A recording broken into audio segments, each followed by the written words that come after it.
At the onset of the meeting, I just want to recognize some of the guests we have here at town meeting, beginning with some 8th grade students from McCall who are here as part of their civics class. You stand up and...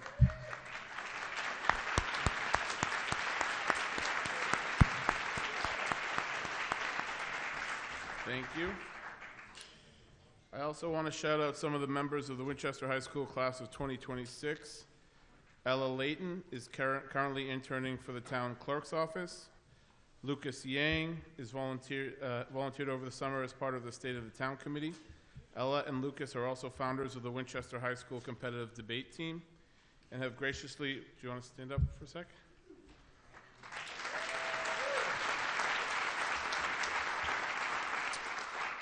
They have graciously agreed to continue their service to the town by teaching town meeting members the fundamentals of debate. So I appreciate that. Thank you.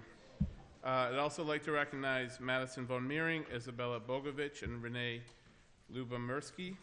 They are the first females in the history of Winchester Scout Troop 507 to achieve Eagle Scout.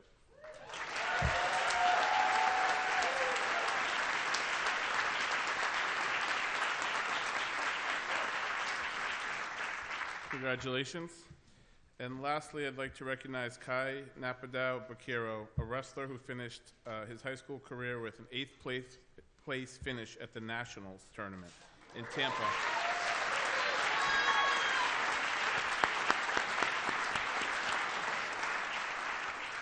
Kai is the first Winchester wrestler to place at Nationals since Chris Ebanks in 1992. Who made it to the finals. Kai was a 2-time captain for the Winchester Wrestling Program, and his leadership helped bring the program back. Thank you. Congratulations to everyone and to all the members of the class of 2026.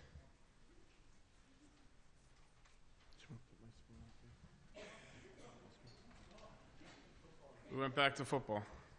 I just want to shout out also we have an undefeated boys lacrosse team, and the girls tennis team is #1 in the state.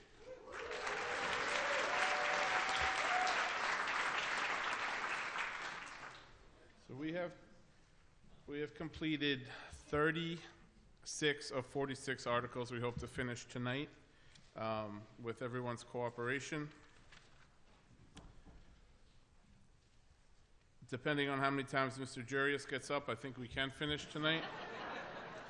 I'm having surgery tomorrow. I would be available to moderate a meeting on Monday, but I don't know how coherent I would be for that moderation. So that brings us to Article 29, the FY 2027 operating budget. On behalf of the Finance Committee, its Chair, Derek Ross.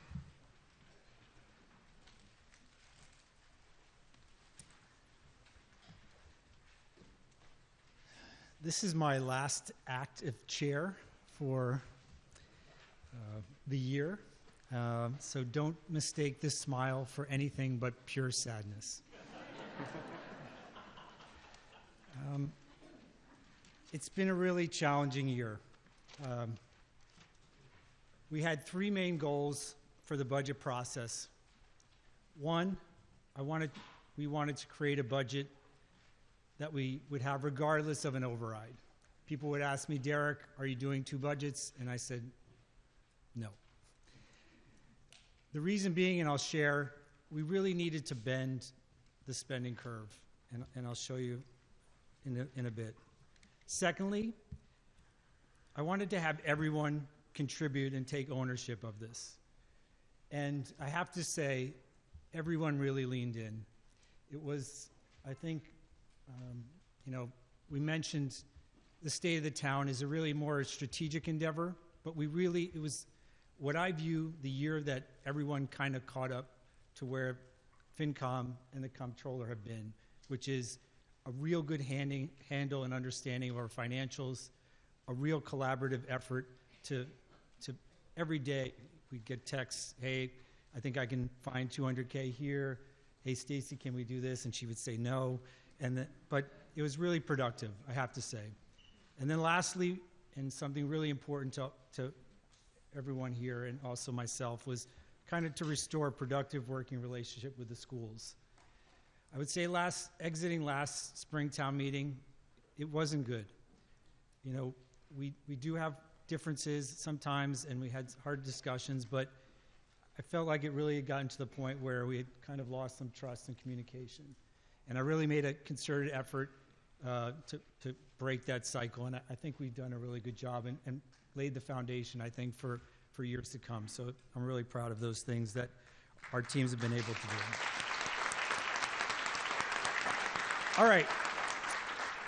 As a child of the 80s, I'm a huge Top Gun fan. I showed this slide my first night here, and I want to add to what I was trying to say. So this was my free cash cheat sheet. So as I mentioned, we're roughly about 21 million, and I talked about a reserve floor. So in Top Gun, there's a scene where Maverick is doing a dogfight with one of his one of his instructors, and he said, you can't go below the hard deck. And I kind of view this reserve floor as I always view as the hard deck. Now in the movies, of course, he goes under, he pulls his F-15 up, and he magically survives. But unfortunately, our financials aren't as good as that F-15. And besides, we've talked a lot about, hey, we need to keep the cash reserves at a certain level to protect our bond rating, which is important. But to be honest, one of the most important things is the problem with where we are and where our spending was. Once we broke through that hard deck, there was no stopping. We don't really have the revenues to support pulling that back up. And when we start getting into those levels, you have real troubles. You have mass layoffs. You have, needed overrides immediately. You have cuts to services that we value. And so with that, to kind of understand where we're going, we need to understand kind of where we were. So in February, Chris had been here about 5 seconds and put together a really good budget book, which was the basis of our forecast. In that, he had a deficit of 5.1 million. However, if you read into that more, there was about 1.7 million of non-underpinned expenses. If you solely just took the reductions that Dr. Hackett showed in terms of reducing the wage bill of the schools, that was 3.1 million. You add all these together, and that's a deficit of, not including many other things, about 10 million. And it was just really not sustainable. So, there was a lot of talk about what the right level of spending needs to be in schools. And, I always find those discussions to be a red herring because it should be as much as we can. But unfortunately, the school spending was at a level that was not really sustainable. So if you took the school budget for 2026, which is around 70 million, if you took the proposed budget, which was originally at 5%, it comes to about 73.9 million. You add on top of that, like I said, the reductions that they needed to do to get to the 5%, which is 3.1 million. The school kind of run rate was closer to 10 million. Again, something unfortunately we couldn't sustain. The schools took a lot of action, and Dr. Hackett and the school committee made some courageous but tough decisions to reduce headcounts, investigate and increase fees in targeted areas. They increased leveraging available reserves like the circuit breaker, and they're looking into other revenue opportunities and outside public funding to help support, to continue to fund the schools to the levels that we need. The town departments also leaned in. I have to say, no one really kind of pushed back. They realized where we were, and Chris, working with them closely, came up with some ideas on how to do some short-term mitigation. Freezing of hiring in the fire departments, pushed out purchases of a police cruiser, reduced and delayed proposed equipment purchases, reduction of library spending. The Finance Committee contributed some of their reserve fund. The Select Board contributed reductions to the 5-tier benefit. DPW cut summer help and equipment purchases. But even with all of these things, we still have a revenue problem, which is our really fundamental issue.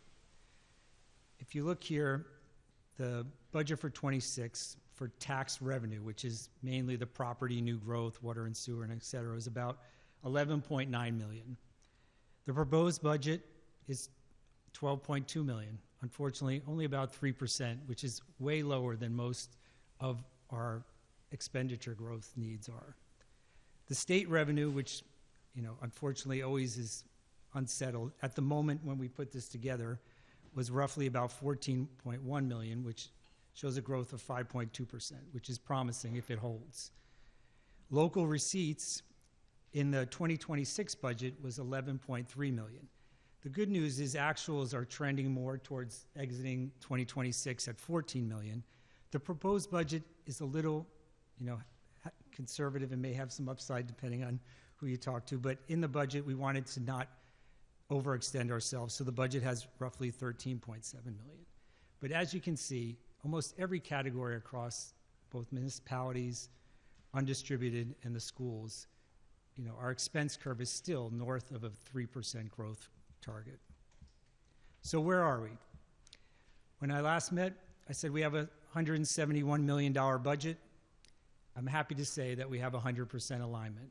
We worked very closely with the schools. We came to an agreement at 4.4%. Chris and the municipalities worked and found a few extra dollars here and there. And approximately we'll need about 3.2 million of free cash to balance this budget. This is in line with last year's. Last year's we ultimately ended up at 3.6. The original was 3.3. So this slide is so we voted on a budget, and it was our own budget, 10-3. And this slide is actually for the 3 people who voted against it, because to be honest, they're not wrong. Having a sustained structural deficit isn't really good in the long term for the town. It puts at risk our ability to meet the town needs and be able to fund strategic initiatives, as some of the things we've funded this year and in prior periods as well. It continues to make us focus on short-term mitigation at the expense of long-term investments. So what is my ask? I ask that you approve this budget as is. I ask that we continue to strategic long-term planning for both revenue and expenses. We can call it whatever it is. We can call it state of the town. We can call it whatever it needs to be. But I think a good practice going forward is we need to constantly looking at a 1 to 3 to 5 year time horizon, both from a revenue perspective and expenses. We really need to figure out opportunities to increase our revenue. We're not going to cut ourselves out of this problem. And then lastly, when we all vote on spending or borrowing, think of what will this be at the potential risk of? Because to be honest, everything that we vote on is at the expense of something else. So I thank you. I hope you heed what I ask, and I appreciate the opportunity to speak with you tonight.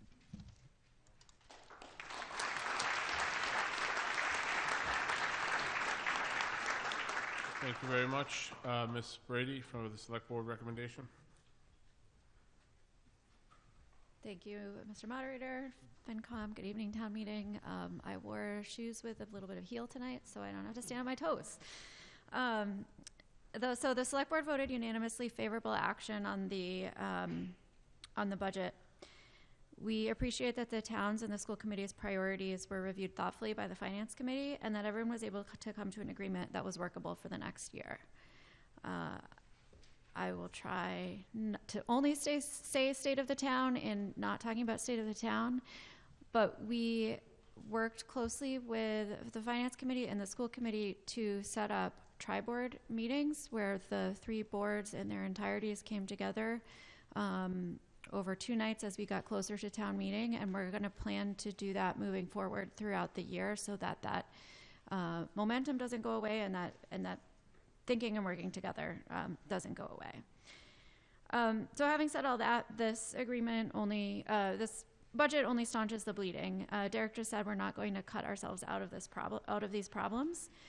But in the face of our failed override, the cuts that needed to be made are not just dollars, they're very real. We have town employees who will lose their jobs, students who will lose the trusted aides who they thrive under, or the supportive adults who they've made a connection with in the classroom, access to building supports like math specialists, and the benefits of smaller classes.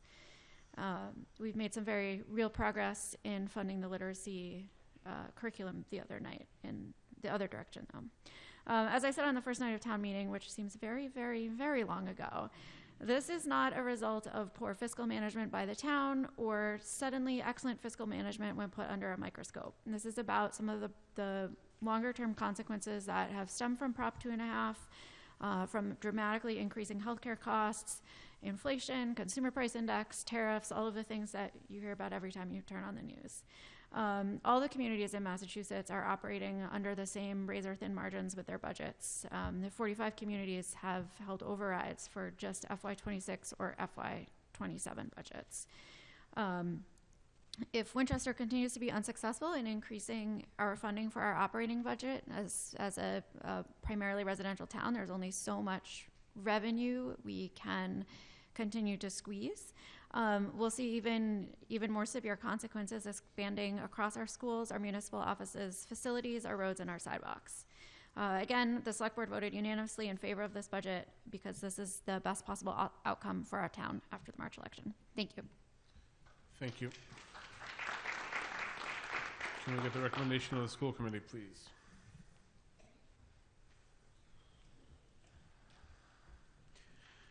Thank you, Mr. Moderator. I want to thank my colleagues Karen, Tom, Stephanie, and John for their partnership at this consequential moment for Winchester.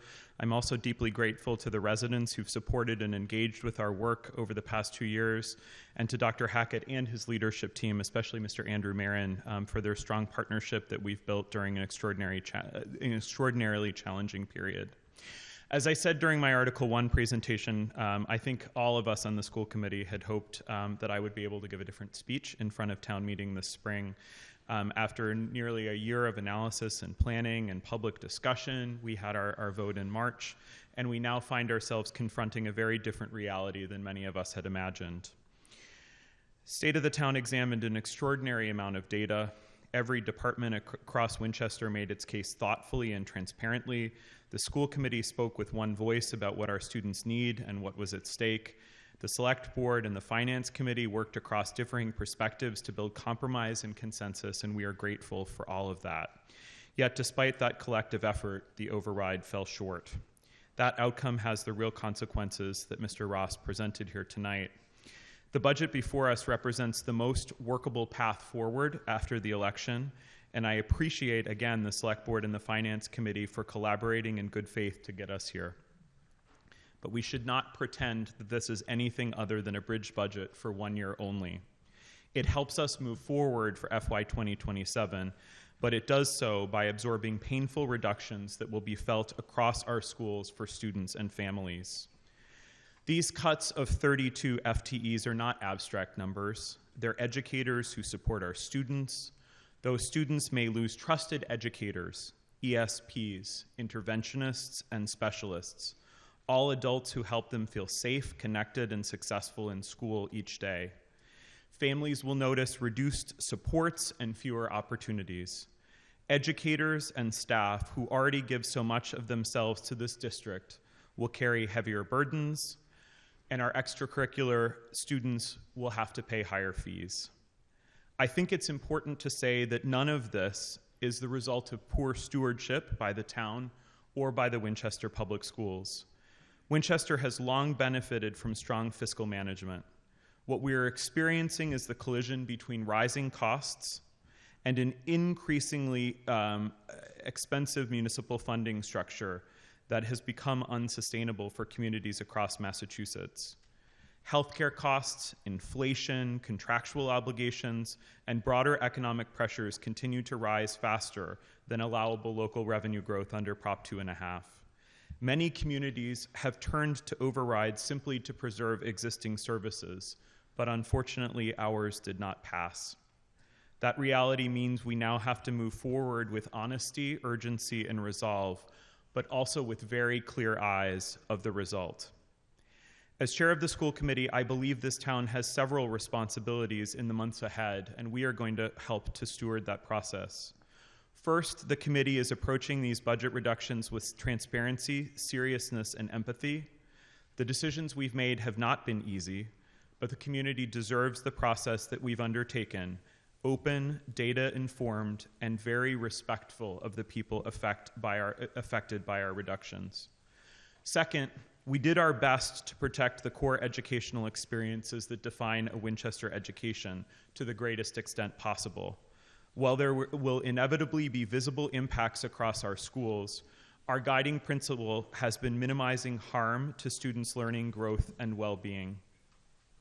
Third, and perhaps most importantly, we cannot allow financial strain to narrow our vision of who belongs and who deserves support. For those that listened to our first meeting after the election, you might have heard some of this already, but one of the things I'm proudest about the school committee is that it increasingly reflects the story, the evolving story of Winchester itself. I am honored to serve as what I believe to be the first openly LGBTQ+ chair of the committee, following Karen Bolognesi's service as Winchester's first Asian American chair. We also have a vice chair who's the bilingual child of immigrants who attended a Title I public school. I have another colleague who comes from a working class family grounded in public service, and our newest member may well be the youngest ever elected to this committee, himself a graduate of the Winchester Public Schools. Those milestones matter not simply because they're symbolic, but because they shape how we lead and the budget decisions we make. They remind us that our institutions are strongest when leadership reflects the experiences and perspectives of the entire community. And especially during times like this, where we face financial pressure, we must remain vigilant that students and families who already feel marginalized are not pushed further to the margins. As we evaluate the impact of these reductions over the next year, we continue to owe families and staff a clear understanding of how students are being affected academically, socially, and emotionally. I know that we have some educators in the room, and so I want to speak directly to you as well. You are the heart of this district and will remain that way. All of us that are parents know the extraordinary work you do every day, often under increasingly difficult conditions, and we will continue to advocate for the resources and support that you deserve. This can't be the end of our conversation, my friends, about the future of our town and our schools. The challenges we face are structural and long-term, and as Mr. Ross said, if we are unable to identify sustainable paths forward, the pressures we are experiencing today will extend beyond our schools into all facets of our town's life. But I believe this community is capable of meeting difficult moments with thoughtfulness and purpose, and so I look forward to undertaking the work ahead with the maximum amount of collaboration, trust, and sustained engagement we can all manage. Even within the confines of a constrained budget, we still have an obligation to show up every day and educate our students, to protect what matters the most, making sure our students and educators are able to continue building a school system and a community that lives up to our values. With that, the school committee did vote 5-0 in favor of the budget as presented in the yellow sheet, and we hope that you will join us in supporting it. Thank you. Thank you, Dr. Matthews. At this point, we'll open the floor for any town meeting members who wish to be heard on this, on the town budget.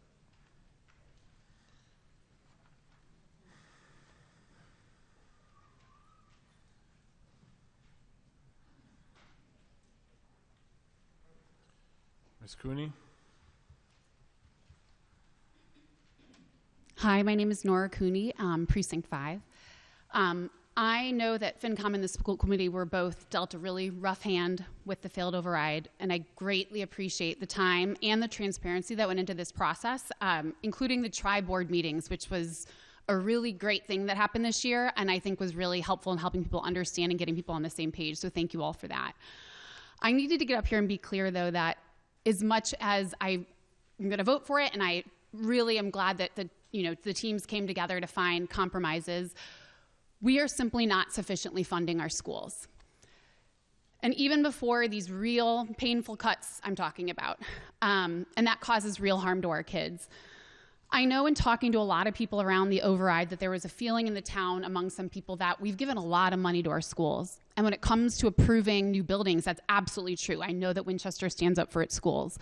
But unfortunately, we are not sufficiently funding what is going on in the schools, regardless of how you define per pupil. And we know that from a lot of examples, a lot of which memorialized in the literacy study report that made explicitly clear what we don't have. I remember being at a school committee meeting and being shocked when I heard Dr. Hackett say he had never worked in a district that didn't have math specialists at the elementary level. We did not. We finally, after a lot of work, got started that process last year. They have now been let go.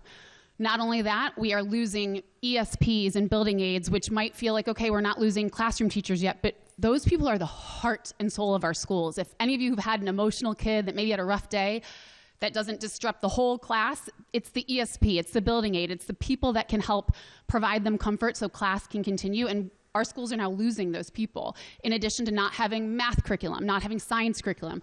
Our schools just are not sufficiently funded. And I understand, you know, we're strapped as a town revenue-wise, but I just could not be more clear in helping people understand that if we do not have an override by the next budget cycle, the cuts are going to be extreme and very real for our kids and will change the nature of our community. It will change the nature of our schools in a way that we cannot quickly fix. This is, as Dr. Matthews said, a one-year bridge, and I appreciate all the work that went into it, but we do not sufficiently fund our schools, and it's hurting our kids and our teachers. Thank you. Thank you. Further on the question, Mr. Bagnani. Thank you. Thank you. That works. Paris Bayani, Precinct 8, and a town meeting member and member of the Select Board. I want to make two brief points, and then I'll conclude with a brief thank you. So I want to echo the comments both made by Dr. Matthews as well as Derek Ross, because I see them as almost entirely consistent. I think we know the budget is not sustainable. This is an example, I think, of really excellent management from staff, from our boards working together in the context of an extremely tough policy environment. We came in with the structural budget. We still have the structural budget. There have been 32.5 FTE reductions made on the school side, of which 10 are enrollment related. 22.5 are not. They're real cuts. Let's be clear. The literacy specialists the math specialists that this body added last year after a very long debate are now being laid off. On the municipal side, which got a brief mention from the chairman of the Finance Committee, we similarly have reductions in the freeze in the fire department, reductions in DPW, and to our maintenance accounts. So a very tough environment, but I do want to credit our town management, our Finance Committee, members of the school committee and the Select Board with working through that and crafting a plan that I do think reflects good management. And I want to echo what Mr. Ross said, which is that we can't cut our way out of this. We're burning more free cash this year. We've made a lot of cuts. The cuts from here would be catastrophic. We really need revenue. Some of that is in the form of an override, I think, and the other part of that is non-tax revenue that we need to continue to aggressively pursue. The second point I want to make, and you've heard words like tri-board thrown around a bit, which is I think Winchester has created the beginnings of a real long-term comprehensive financial planning process. Some of that was state of the town. Some of that is what happened after the override not pass in March. And that means we need really three things. A multi-year plan. We cannot go year to year. We have to have a 3 to 5 year outlook. We have to have a common framework. Towns like us have a common set of numbers where they say schools is going to grow at X%, and that's what they've committed to for 3 or 5 years. Municipal is going to grow at a certain percent. And that's the type of shared a set of assumptions and a common framework that we have to have as part of a long-term plan. And then the last part of it is that annual tri-board meeting where the Select Board, School Committee, and Finance Committee meet a series of times through the spring. So they make sure that what's in the long-term plan, the rubber meets the road in that year's budget. And so those are all enhancements that I think we are at the precipice of making. We've started to do that, and I really encourage the three boards and really town meeting to hold the two executive boards and your financial advisor, FinCom, accountable and responsible for continuing that into the future. Last point I want to make is I really want to thank the chairman of the Finance Committee, Derek Ross. He expended enormous efforts He kept a focus on the prize, which is being able to deliver this type of a consensus view, enhanced a tremendous amount of trust and collaboration. And so that long-term financial planning is going to be much more possible in the upcoming year because of those efforts. And so for anyone who sees him this spring or summer, please buy him a drink.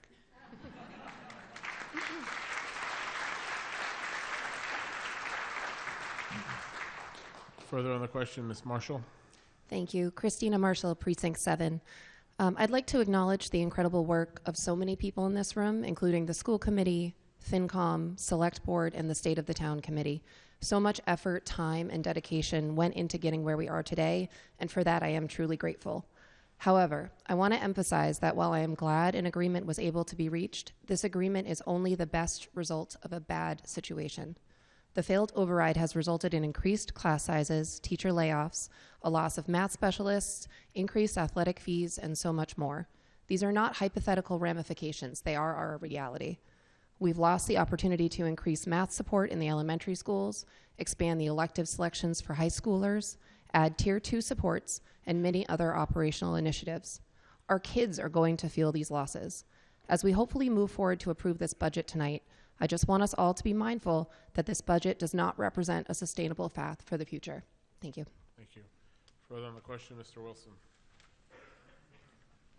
So this is a new thing to be commenting on the budget as a whole, Mr. Moderator, but I will make a comment and then a specific question to the school committee. I've been at this a little while, and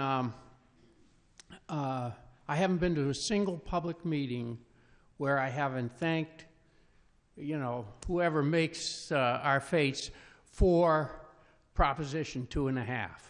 It's a terrific, highly effective act. We don't have a revenue problem. We can raise revenue at will, at the will of the people. All it needs is 50% of your neighbors to support it, 51% or whatever, and the revenue increases. What it takes to pass an override is to mobilize the yes votes without stimulating the no votes. And part of that is not making too much of a commotion about it, kind of a stealth override. But the other part of it is giving people confidence that they're getting good value for their money. And it's the tough kind of decisions that you have to make when you constrain growth in expenses that give people confidence in raising their own taxes. And so I would not badmouth Proposition 2.5.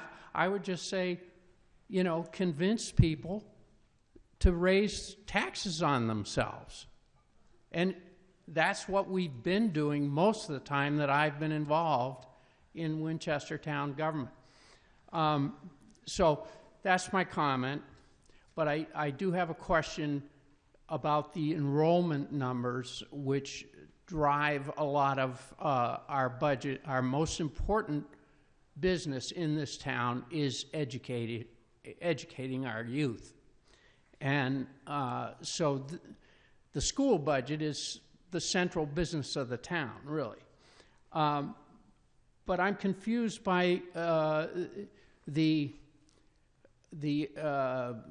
enrollment consultants, whatever, forecast growth year over year, starting from the year before last, I believe.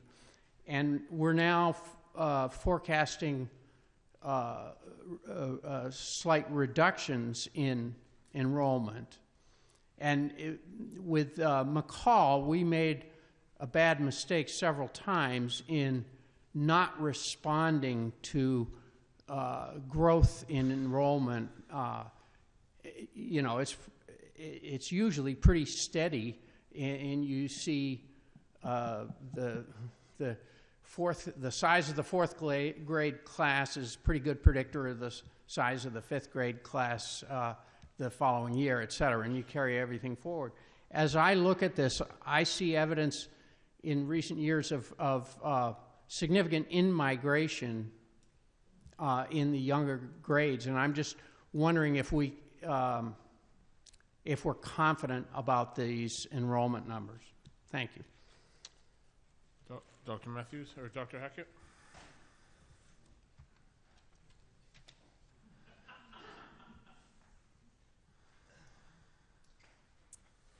Through you, Mr. Moderator. Thank you for the question. In short, no.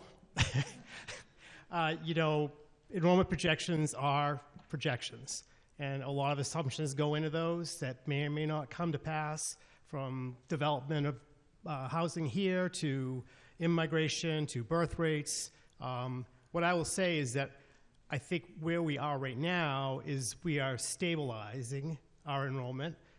I think we will see some very manageable growth that will be spread out across the K through 12 spectrum.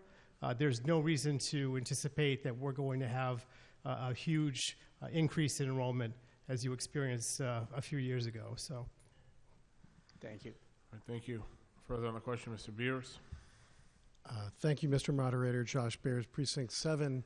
And I wanted to echo all the thanks to the tri-board meetings, because this is one of the first town meetings. I've only been at maybe 3 years of these, but the first town meeting where there isn't this direct opposition between FinCom and the school committee and the select board, and we have to waste a lot of emotional energy to understand, like, who should we be siding with. So this is a nice improvement.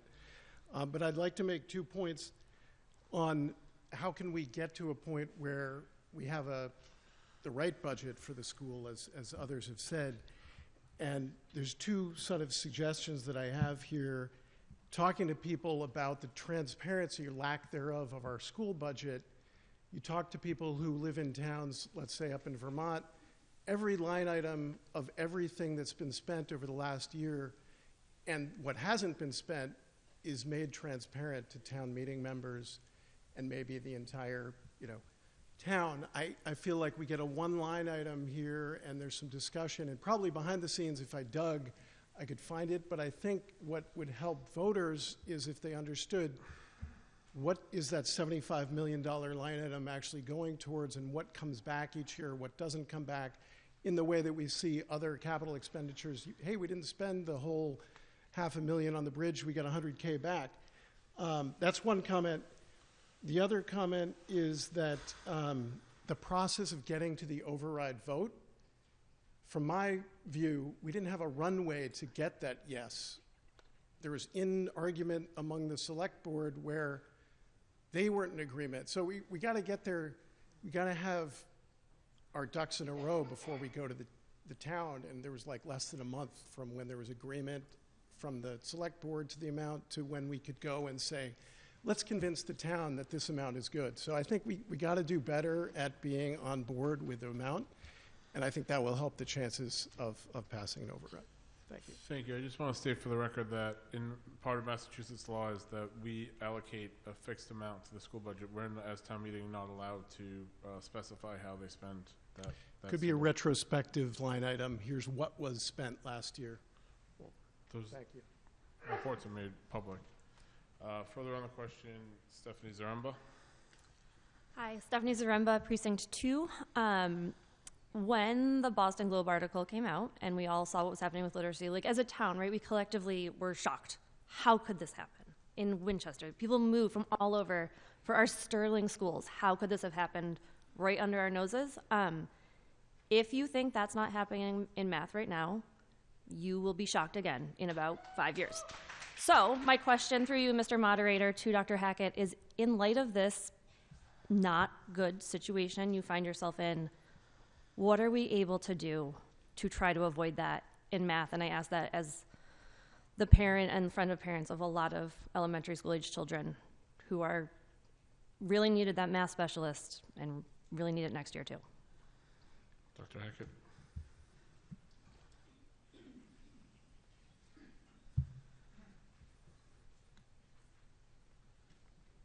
Through you, Mr. Moderator, thank you for the question. We've mostly been doing subtraction in terms of math these last few weeks, which has not helped in terms of how we try to address that question. It is no secret, and we have not tried to make it a secret, that we have very similar issues with mathematics. And Dr. Matthews has mentioned a couple times that our entire curriculum budget has been around $11,000 for the last several years, and pre-COVID.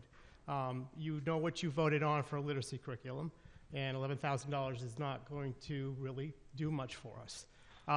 We still have great people in place. We've begun the conversations about mathematics. We do have some commonality with some math programs that are being used in the district, so we're not starting from a flat start. But it's absolutely going to take additional work. And candidly, looking at teachers back here, knowing the effort that they've put in so far and what's going to be required of them next year as we implement the literacy curriculum. And I'm very, very cognizant of the fact that we can't burn people out. They can only do so much.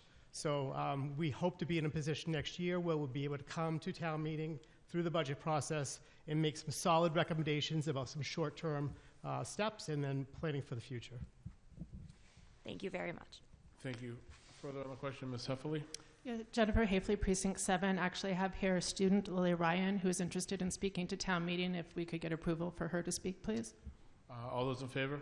Aye. Any opposed? Go ahead. Sorry. I'm an 8th grade student who currently goes to McCall and who is working on my civic action project. And I just want to remind you of two things. Number one, I don't think you, as adults who don't go to McCall or have really any real connections to the students who go to McCall, the high school, and the elementary schools, you don't fully comprehend how bad it is.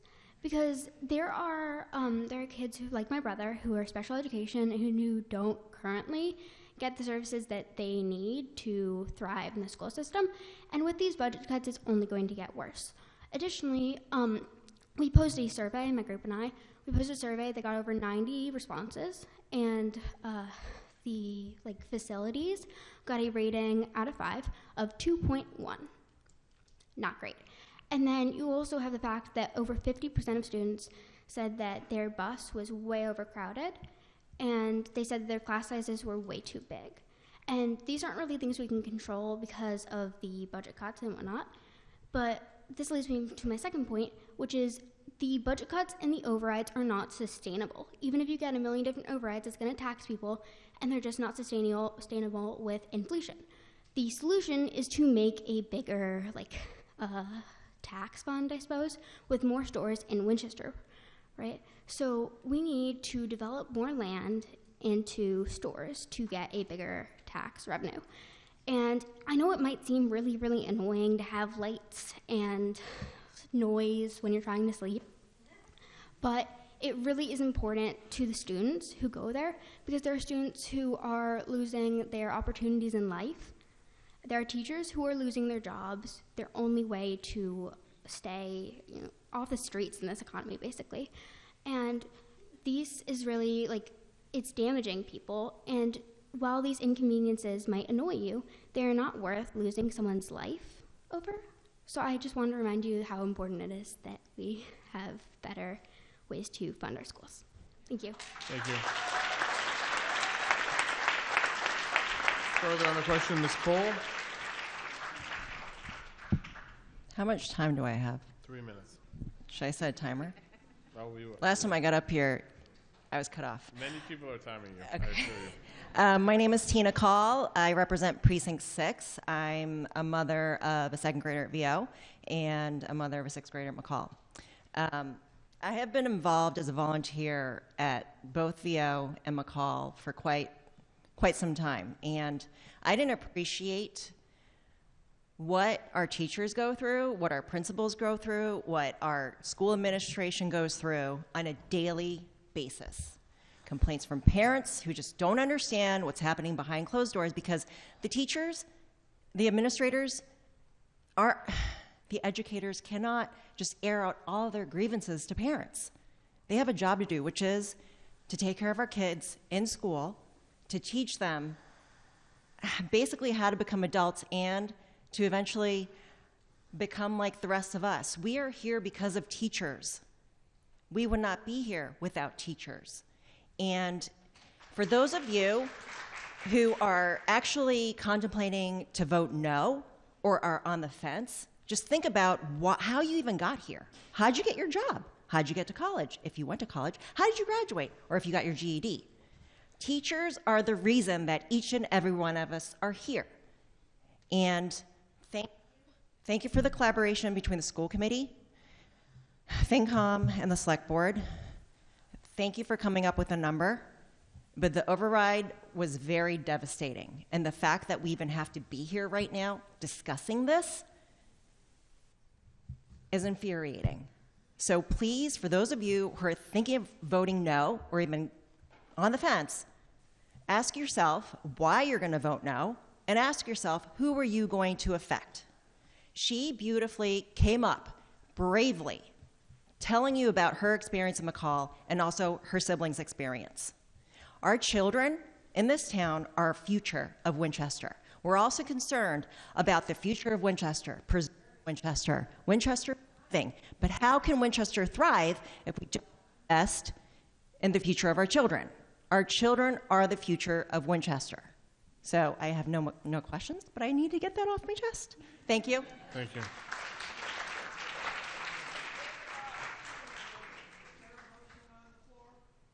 Yes, the motion is the budget. We're going to take each of the motions one by one. First, we're discussing the overall budget. Would you like to move the vote? Okay, we'll move. The vote has been moved. We'll proceed directly to that vote. We'll do a voice vote. 2/3 required to move the vote. All those in favor? Aye. Any opposed? No. The motion carries. We're going to proceed to the votes. On the yellow sheet, beginning with motion 1, which we also have up on the screen for you. The first two motions requiring 2/3 is motion number 1 is moved and seconded that the town appropriate and transfer $3,821,633 into building renovations, reconstruction, stabilization fund. All those in favor? Aye. Any opposed? The motion carries unanimously. Motion 2 is moved and seconded that the town appropriate and transfer $3,779,636 into the Capital Improvement Stabilization Fund. All those in favor? Aye. Any opposed? The motion carries unanimously. Motion 3. So now for the yellow sheet, we're going to group each of these sections by their category, as we've done in years past. Is there a problem? Is there an issue, or are we okay? We're fine. Okay. Phew. We're going to group them, Mr. Moderator. Yeah, we're going to group them by category. Motion number 3 is moved and seconded that $7,281,221 is appropriated for general government, of which $908,846 is for personal services, $2,324,375 is for other expenses, and $48,000 is for equipment, with $10,000 coming from the parking meter fund. All those in favor? Aye. Any opposed? Motion carries unanimously. Motion number 4 is moved and seconded that $2,702,513 is appropriated for culture and recreation, of which $2,099,213 is for personal services and $603,300 is for other expenses. All those in favor? Aye. Any opposed? The motion carries unanimously. Motion number 5 is moved and seconded that $1,113,326 is appropriated for health and social services, of which $971,001 is for personal services, and $142,325 is for other expenses. All those in favor? Aye. Any opposed? The motion carries unanimously. Motion number 6, it is moved and seconded that $14,020,850 is appropriated for public safety, of which $13,213,024 is for personal services, $745,826 is for other expenses, and $62,000 is for equipment, with $50,000 coming from the parking meter fund. This requires two-thirds. All those in favor, say aye. Aye. Any opposed? Motion carries unanimously. Motion number 7. It is moved and seconded that $10,164,672 is appropriated for public works, of which $6,249,595 is for personal services, $3,657,871 is for other expenses, and $44,500 is for equipment, with $4,600 coming from the parking meter fund and $70,000 coming out of the cemetery perpetual care fund. All those in favor? Aye. Any opposed? The motion carries unanimously. Motion number 8 is moved and seconded that $73,514,010 is appropriated for Department 3110 Education. All those in favor? Aye. Any opposed? The motion carries unanimously. Motion number 9. Yep.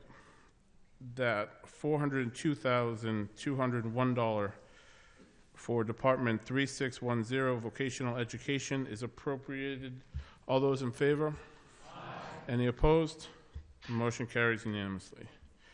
Motion 10 is moved and seconded that $31,361,117 is appropriated for undistributed, with $80,000 coming from the Health Insurance Stabilization Fund. All those in favor? Aye. Any opposed? Motion carries unanimously, having required two-thirds. Motion carries.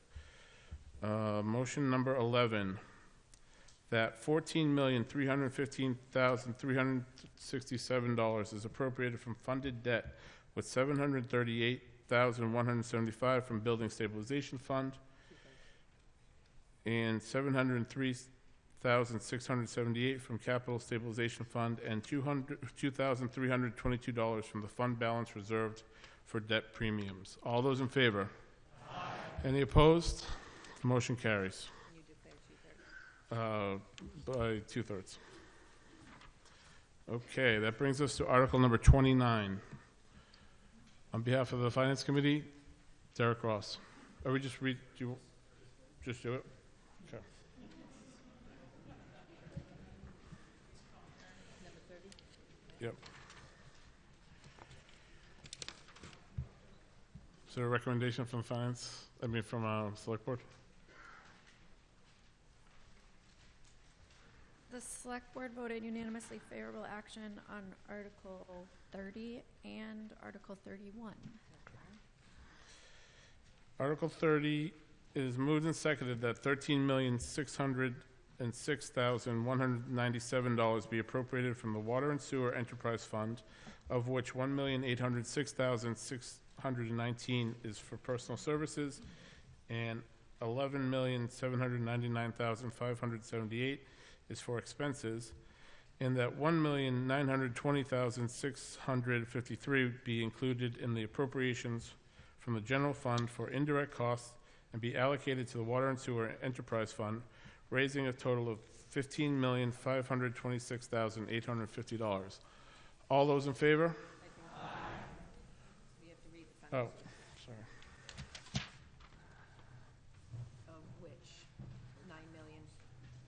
Of which 9,537,760 is from water and sewer receipts.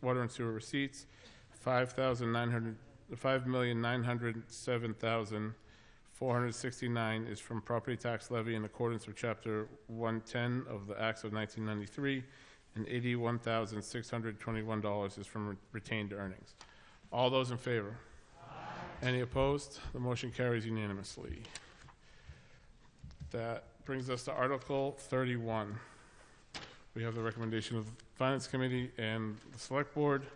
It is moved and seconded that $2,631,560 be appropriated for recreation enterprise fund, of which $1,638,340 is for personal services, and $220 is for expenses, that the $412,023 be included in the appropriations from the general fund for indirect costs and be allocated to the recreation enterprise fund, raising the total of $3,043,583,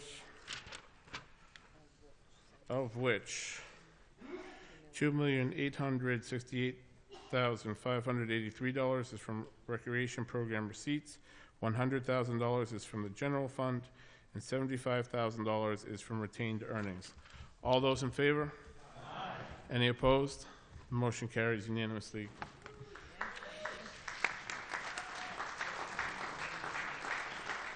$38. That brings us to 33. Yep. That brings us to Article 33. On behalf of the Personnel Board, Peter Chimens.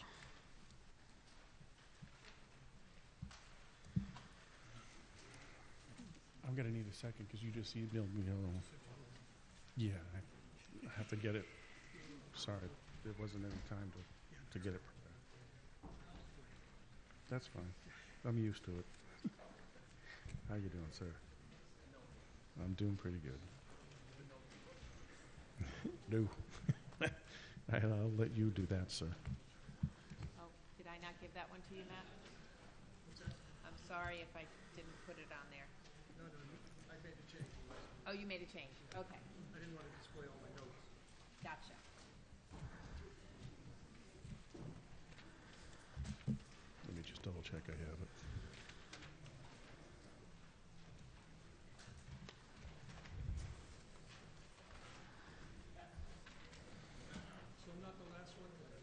No, prime time still.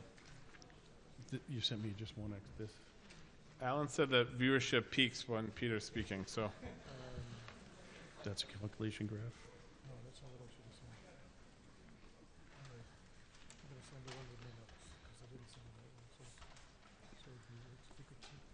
Calculations I will graph. take this opportunity for a public service announcement. We need volunteers for the Personnel Board. If you're interested There's only one. in serving on the Personnel Board, let me know. Before? Oh, the one this morning? Yeah. I have that one. Derek, that's your retirement plan? Oh, okay. Wow. Well, we And don't have to FinCom show as well. Oh, okay, I see what you mean. And while we're waiting, I also need volunteers for the Transfer Station Committee.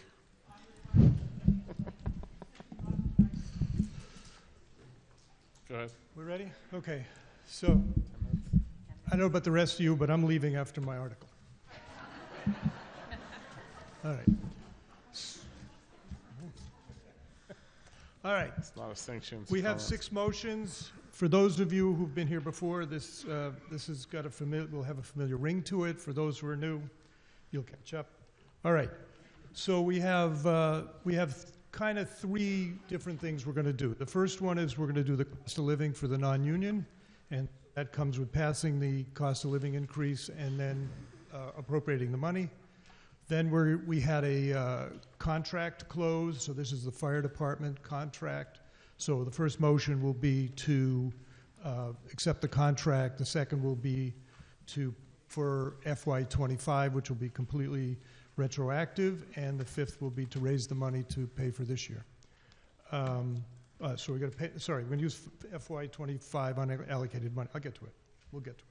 And then the final one is to put some more money into unallocated wages because we still have 2 contracts which have not been negotiated, and those are the 2 that cover the police personnel. Once those are closed, we'll have finished this loop just in time to start it over again. Okay, so motion 1, sorry I left my notes on here. All right, so motion 1 is to increase the non-union pay scale by 2.5%.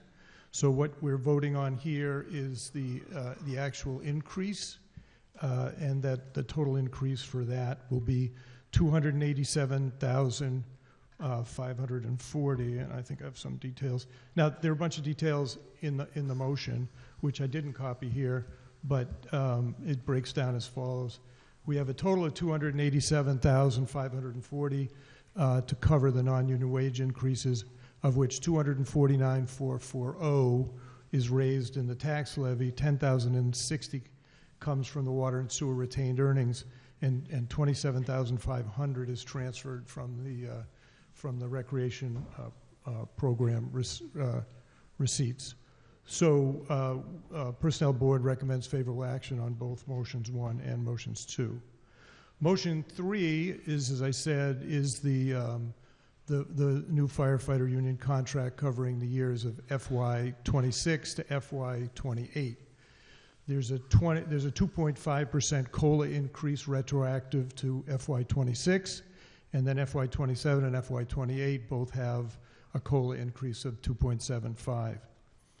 Also, there's an increase in the amount of stipend that a firefighter would get if they have a paramedic, if they maintain their paramedic license. So that went up from 15.5% of base salary to 18% of base salary.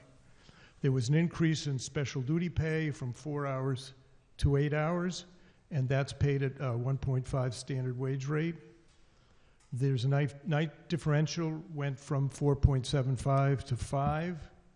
There's a callback minimum pay increase from 3 hours to 4 hours, and now all members are eligible for $650 per year per person reimbursable cancer checkup.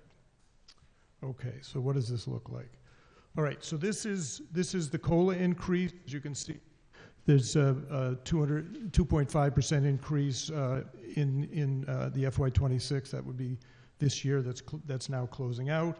Then there's a 2.75 increase, which I believe it's because of retirement, actually only comes out to be 2.63 in year over year, but with a total increase for the contract in the second year of 5% over this year. And then finally, we have the 2.75 increase into FY28 with a total of 7.58% over the lifetime of the contract. There were, as I said, there were the other increases. There was the paramedic stipend increase, the night differential, the callback, the special duty assignment, and the cancer testing. For these, the major increases were in the area of the paramedic stipend and the cancer increase, the cancer testing payback. Now, cancer testing may not end up being this expensive. This is assuming two things. One is that people go to a clinic or they go to a doctor and they pay the full $650, and everybody does it every year. The town is looking at ways to bring in the cancer screening bring it into town so that we don't end up actually having to reimburse everybody. As you can see, the paramedic stipend is a large increase. As I said, it's a 2% increase on the base pay. All right, motion 4 transfers money out of the FY25 unallocated wage account to cover the changes in the retroactive pay that we owe for the current year we're in, and that's that's $289,950. We are moving $437,572 into the firefighter personal services budget that we just passed to cover the increase in the firefighters' budget that takes place in FY27 starting in July 1st, and then finally, this is raising money or appropriating money. Yes, raising and appropriating money, $373,988 into the FY27 unallocated wage budget to cover changes that we are expecting in that budget if and when the police unions come to agreement. So that's it. Thank you very much. Can we get the recommendation of the Select Board, please? The select board voted favorable action on Article 33. Thank you. FinCom? So did the FinCom. Thank you. We'll open it up to the floor to town meeting members who wish to be heard on Article 33. Seeing none. Motion number 1, that the town's compensation schedule be amended to fund proposed 2.5% COLA effective July 1st, 2026, as recommended by the town manager and the personnel board as set forth in Appendix A. Proposed FY26 non-union municipal compensation scheduled July 1, 2026 on Schedule 2-CS compensation schedule FY27 Schedule 3 PT compensation schedule FY27 Schedule 4 management compensation schedule FY27 Schedule 5 miscellaneous positions compensation schedule FY27 and Schedule 6 recreation compensation schedule. All those in favor? Aye. Any opposed? Motion carries unanimously. Motion 2 is moved and seconded that the town raise and appropriate the sum of $287,540 to various FY27 municipal personnel services budgets as listed in the warrant to fund 2.5% COLA for non-union municipal employees effective July 1st, 2026. $249,440 shall be raised on the tax levy. $10,600 shall be transferred from water and sewer retained earnings, and $27,500 shall be transferred from the recreation retained earnings. All those in favor? Aye. Any opposed? The motion carries unanimously. Motion.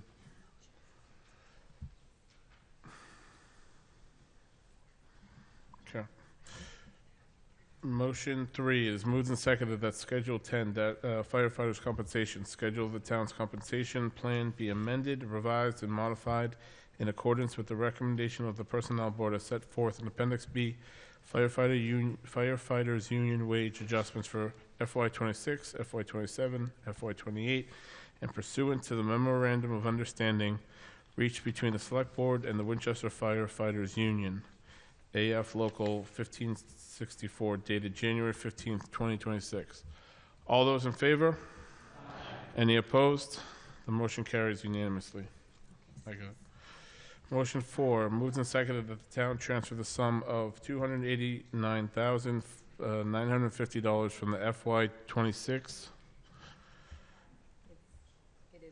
It's supposed to be 26. There's a Scribner's error on that. Unallocated wage account number 0312581 to the FY26 Fire Department account number 2200 Personal Services budget to provide for the revision and adjustment of the firefighters' union salaries and wages and other benefits in fiscal year 2026, consistent with the Memorandum of Understanding between the Town of Winchester and the Winchester Firefighters Union, dated on January 11th, 2026.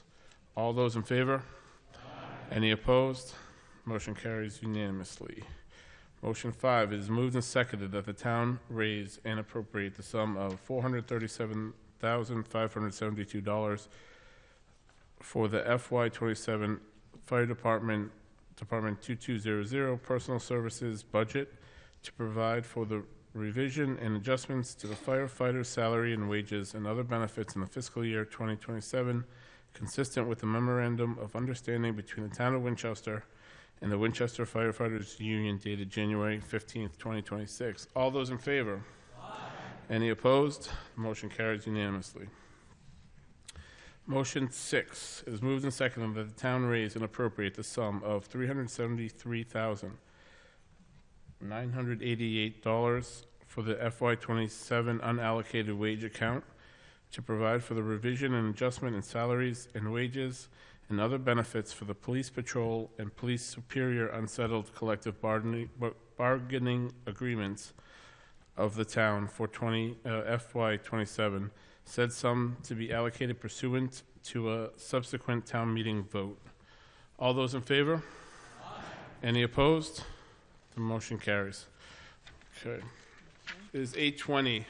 We'll come back at 8:30, and we'll take up Article 38.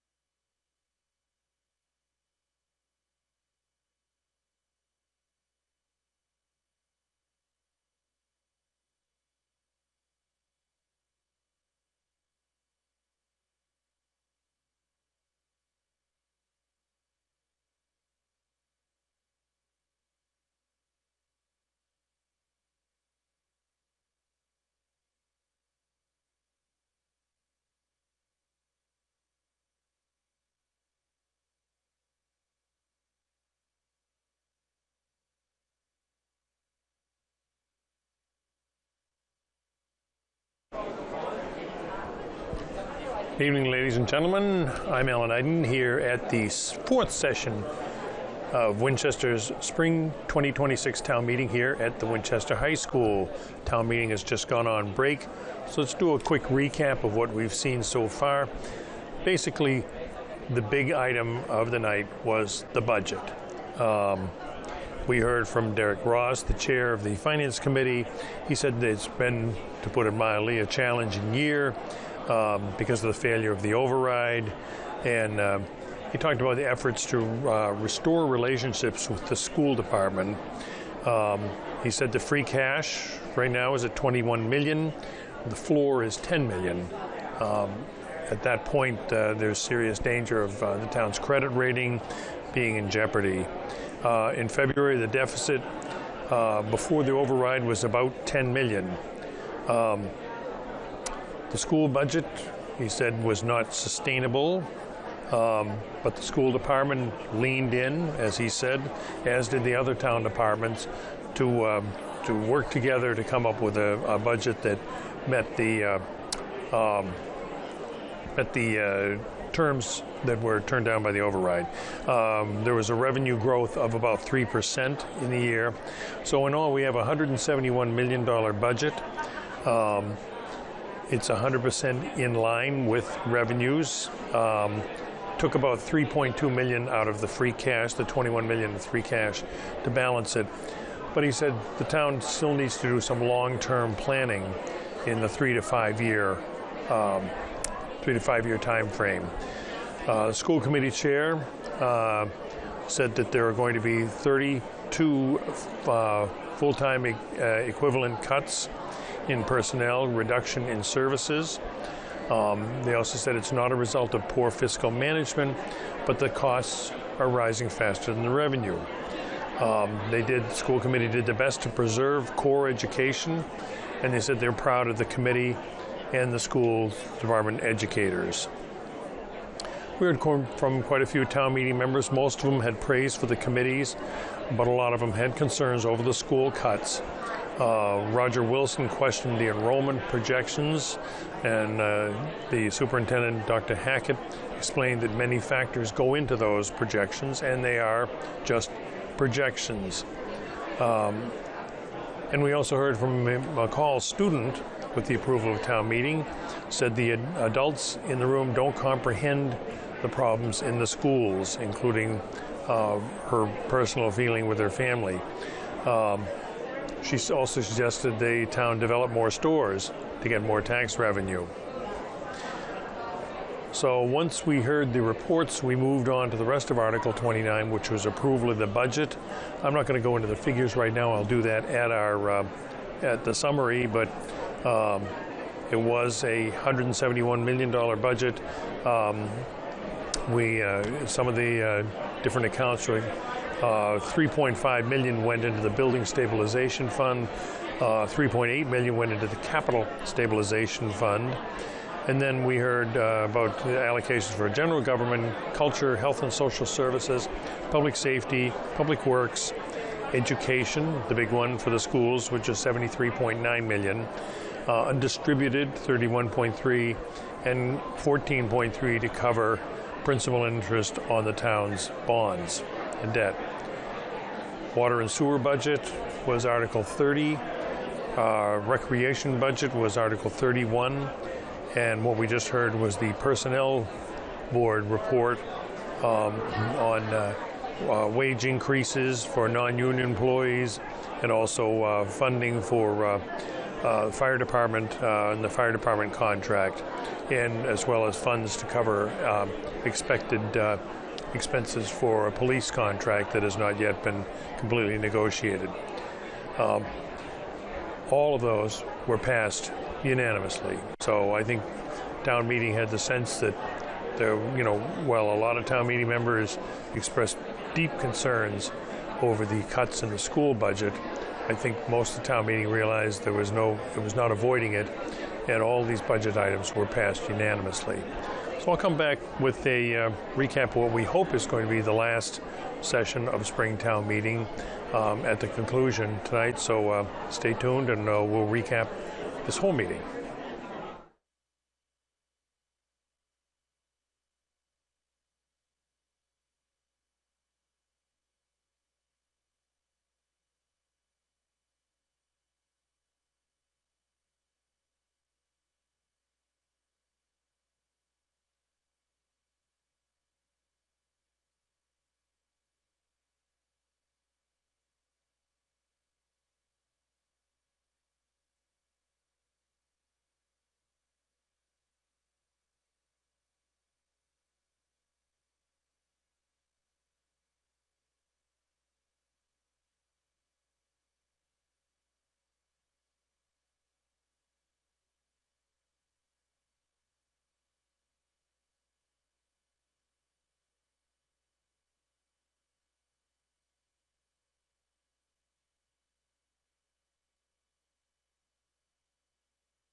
Daughter's having a baby. Oh, Another one. congratulations. That's Yeah, awesome. we can have 4 by the end of the Wow, year. that's awesome. Oh my God, I'm so excited. That's exciting.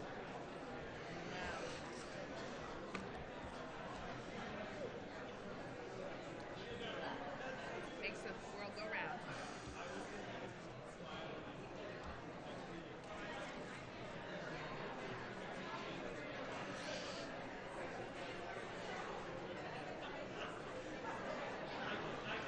Last warning.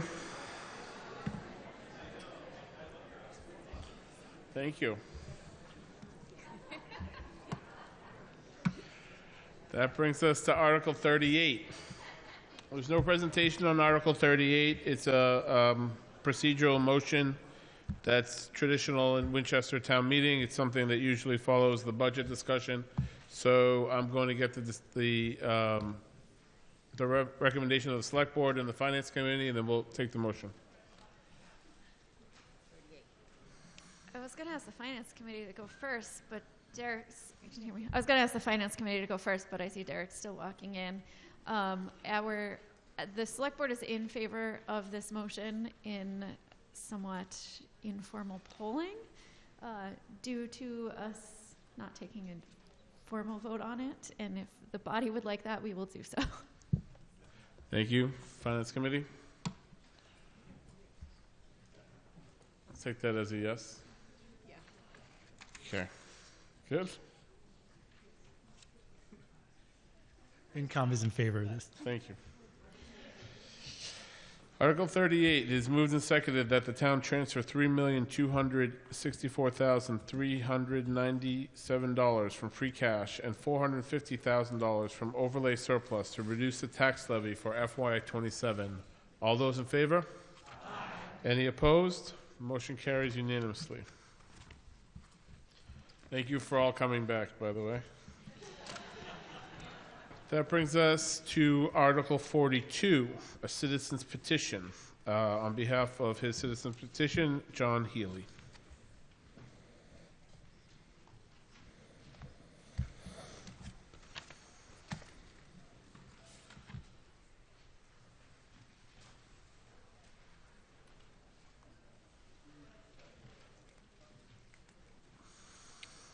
Right will go forward, left will go back.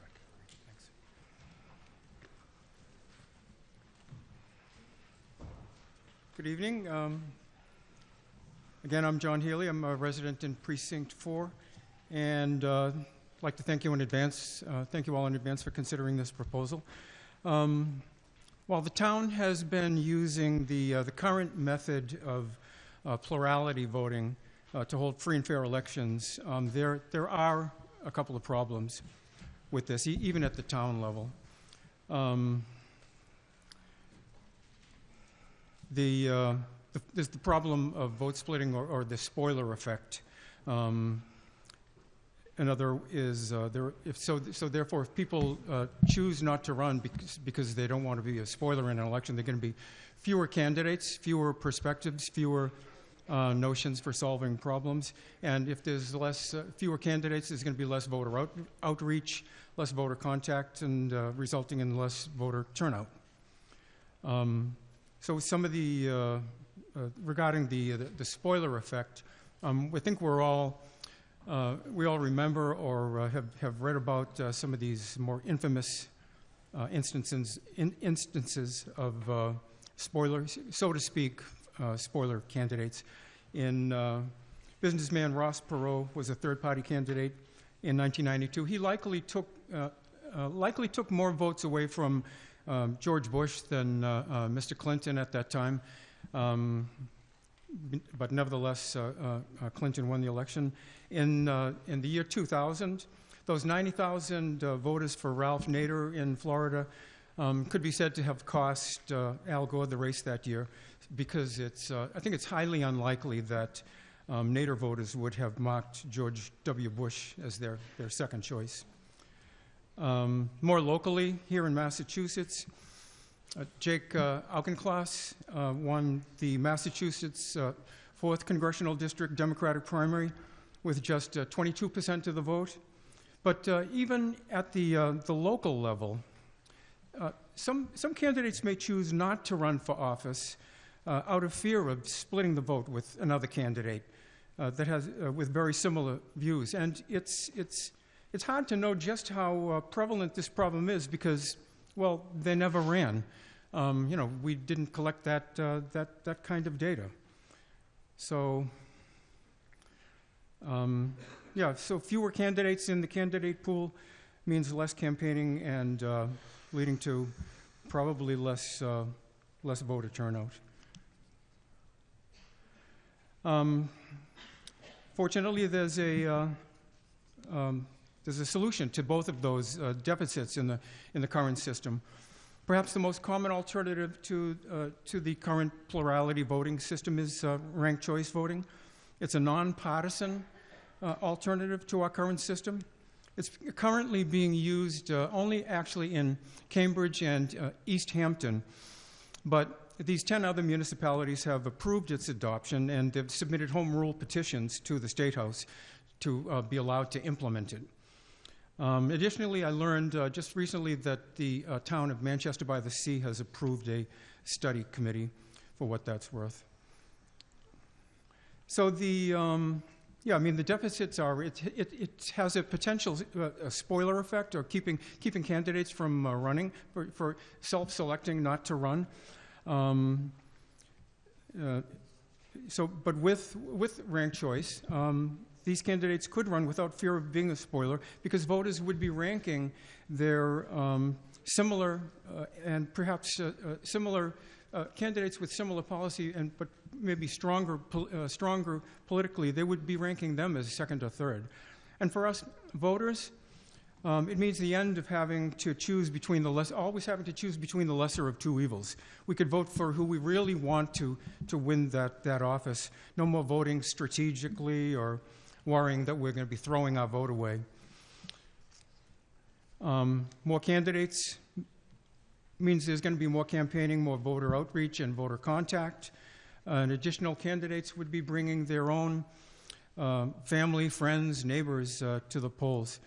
And there's this analysis that was done in 2024 in the journal Electoral Studies that states, quote, "The predicted probability of voting in local elections is 17% higher in ranked choice jurisdictions than non-ranked choice jurisdictions, all else being equal." And while it acknowledges the complexity of this kind of a study, the article concludes, "All of this said, our study provides evidence that increased turnout and voter contacting may be associated with the use of ranked choice in the United States." I don't have any data, any studies on this, but there's a lot of evidence that ranked choice may improve the chances of women and people of color for running and winning elections. And lastly, I've been told that by a friend that the local league's steering committee supports the creation of the study. So I just want to emphasize to the meeting that tonight you're not voting on any change to the voting system. What you're voting on is just a committee. You're authorizing a committee to study the potential benefits of a ranked choice system or any other electoral system. Thank you. Thank you. Can we get the recommendation of the Select Board, please?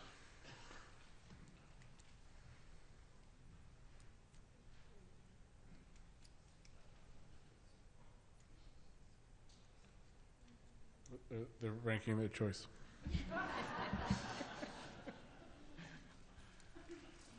So the Select Board didn't take a position on this article, not because we felt we had no position. We feel it's important to study ranked choice voting, but we had not at the time had sort of the full breadth of the proposal from the proponent. Anything else? We have probably strong personal opinions individually on ranked choice voting that we'd be happy to talk about with people. This is not a proposed bylaw, so we don't have a recommendation from the Committee on Government Regulations. So we will open up the floor to town meeting members, beginning with Ms. Radicchio. Thank you, Mr. Moderator. I'm on the steering committee for the Winchester League of Women Voters, and we wanted to emphasize that we support this. I think it's worthy of study, mainly because it's been shown to increase voter turnout, and we are dedicated to encouraging the active participation by citizens in their government.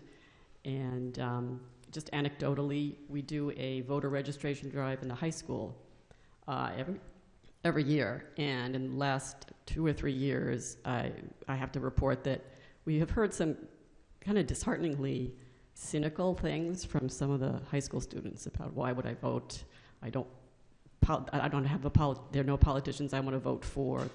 It's all about money, things like that.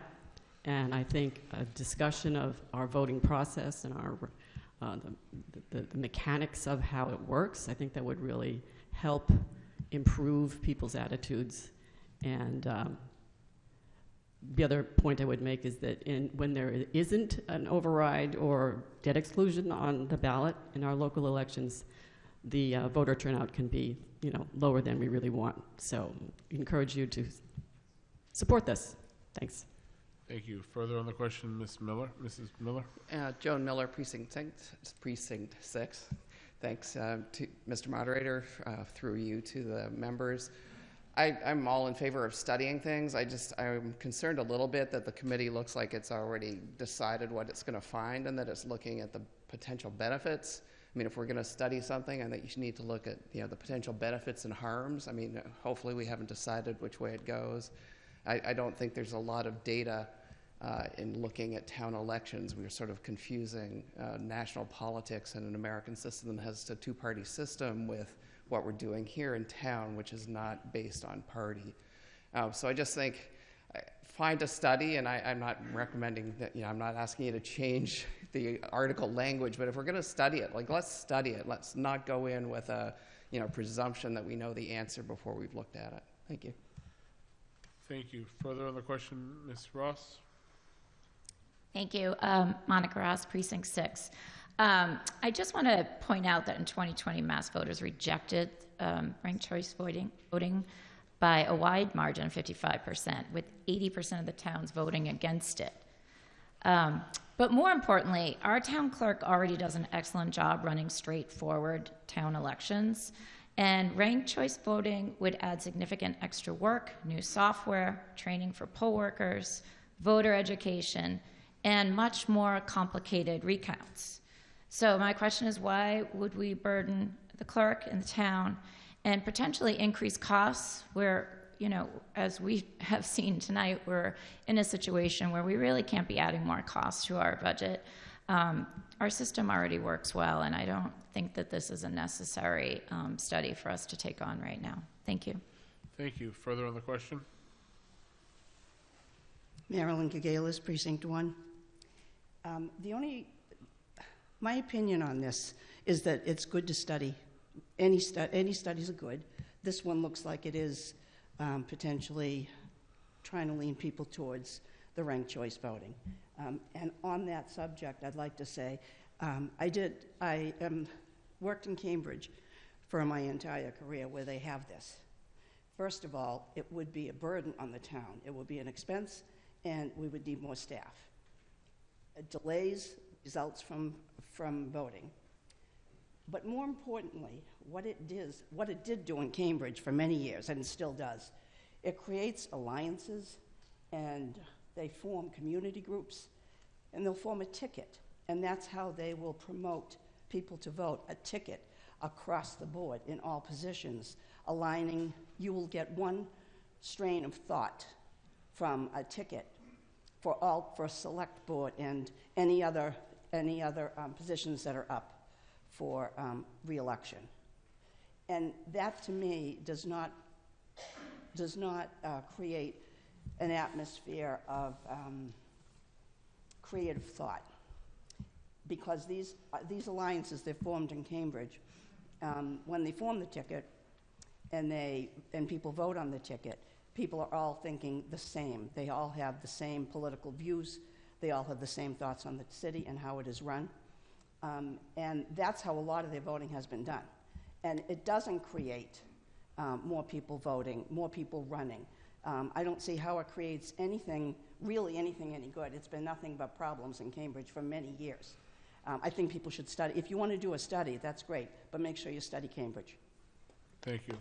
Would you like to respond? Yeah, that's a slate. So what the speaker is referring to is slate politics, and that's a potential problem, but slate politics happens also in non-ranked choice cities like Medford and Lowell.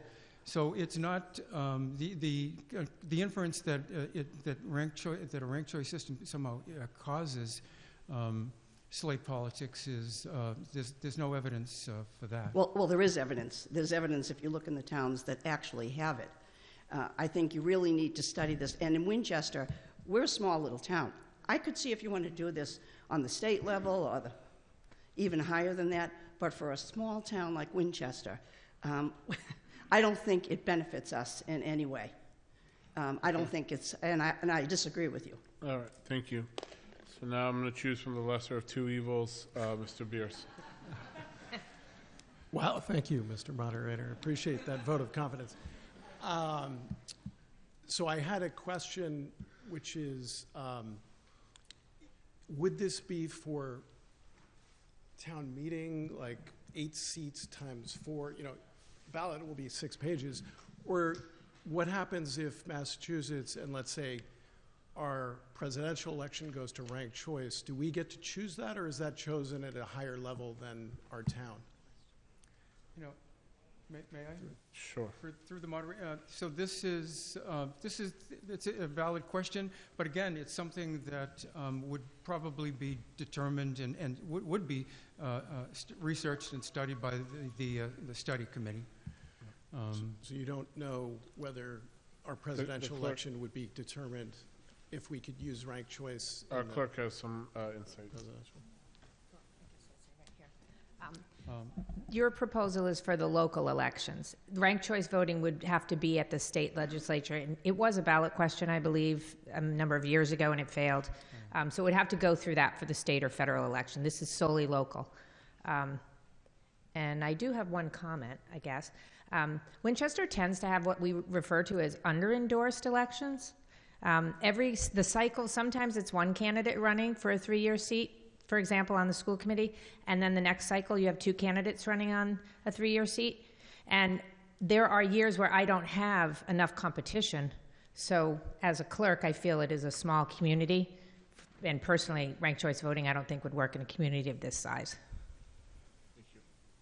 Thank you. Mr. Cacicola? Yes, hi. Jonathan Casiola, Precinct 6. Rise in opposition to this study.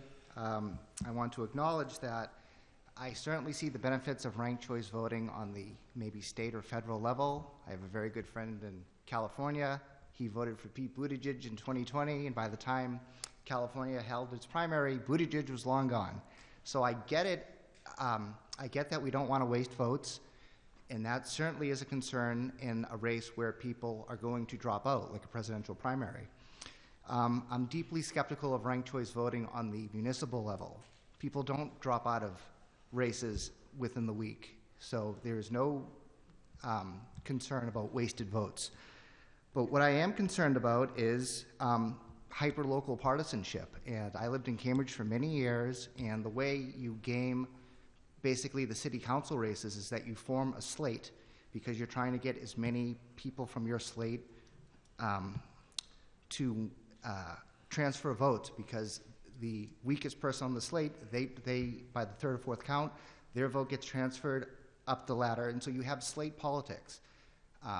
And I'm deeply worried that if we were to do ranked choice voting, in a few years you're going to have like the Winchester Resident Alliance versus like the Winchester Coalition. And that's how Cambridge works. You have rival slates, hyper-local partisanship. And like the real-world consequence would be, more divisive politics. And I wrote something on Facebook. I'm sure many people saw that. Various people on the select board, I might agree with them on one issue, disagree with them on a second issue.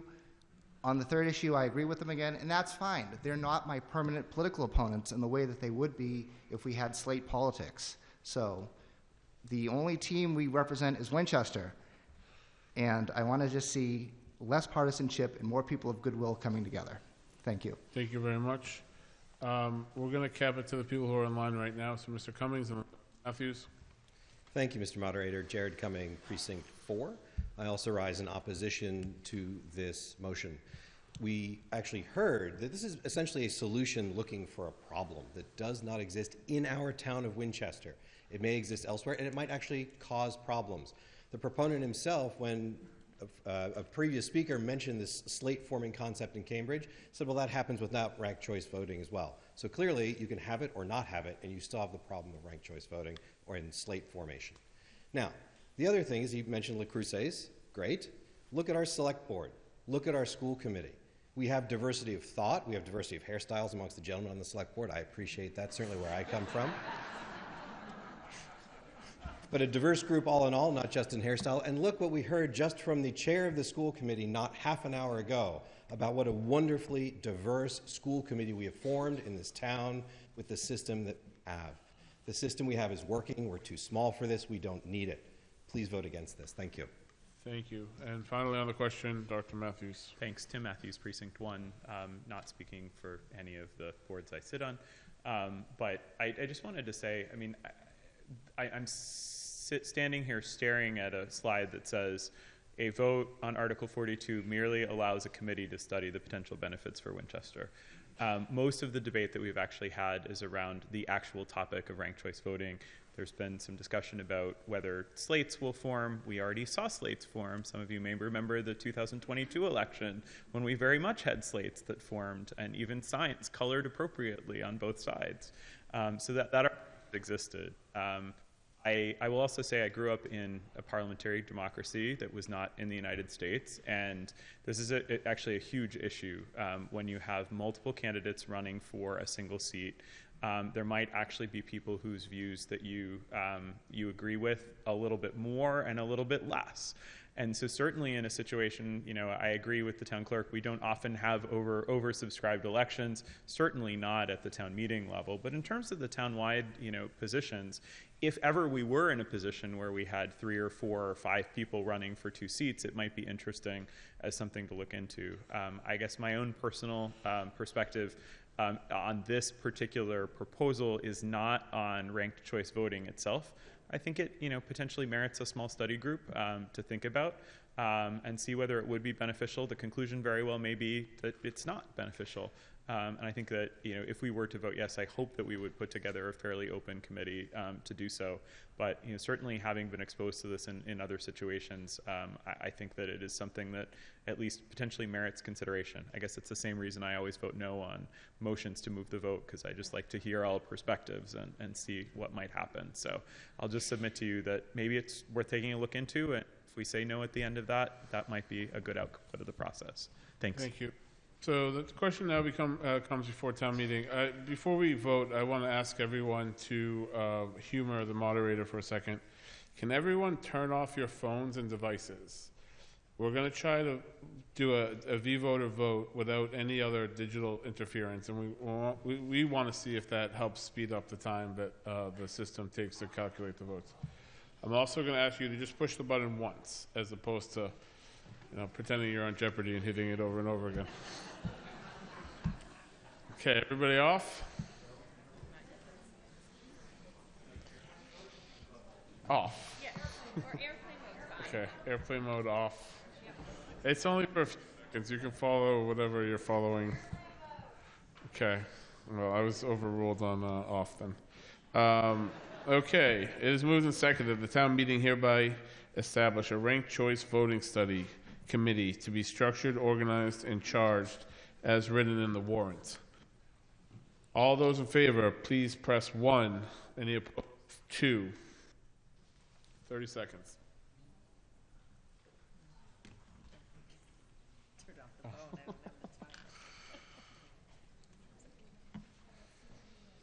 What?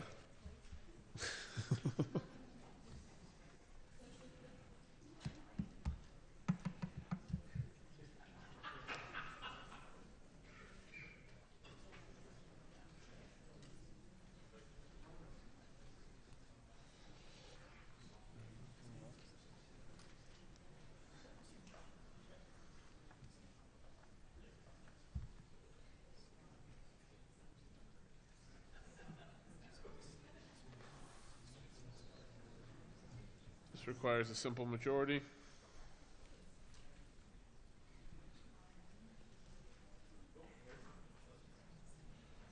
Is anybody timing the response time? We probably should. What?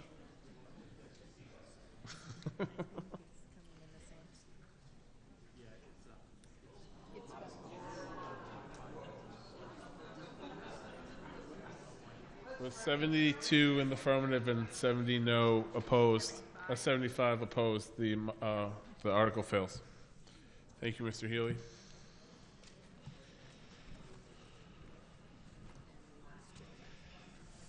We're going to scroll through.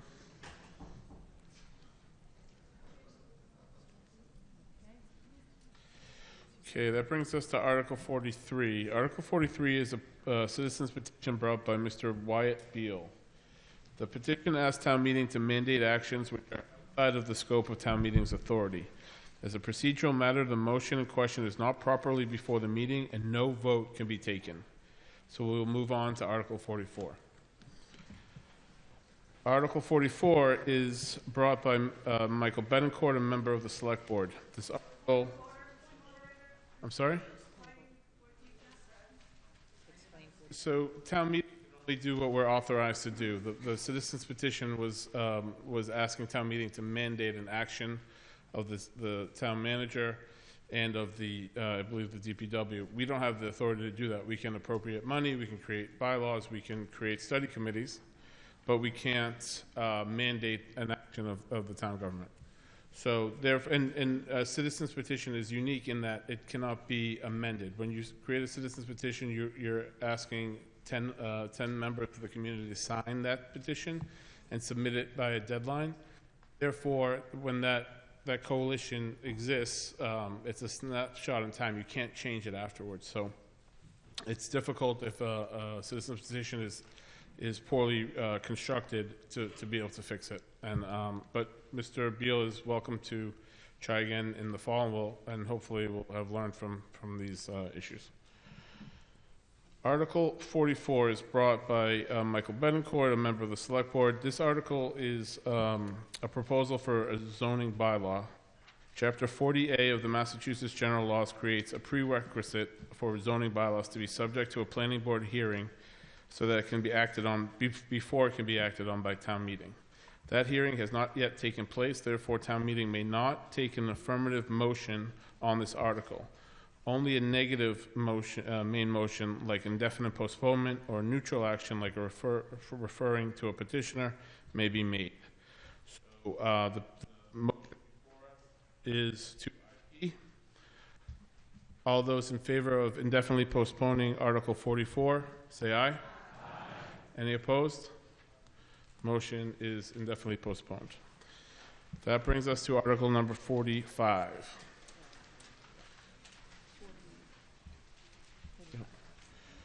On behalf of the Select Board, Bill McGowan.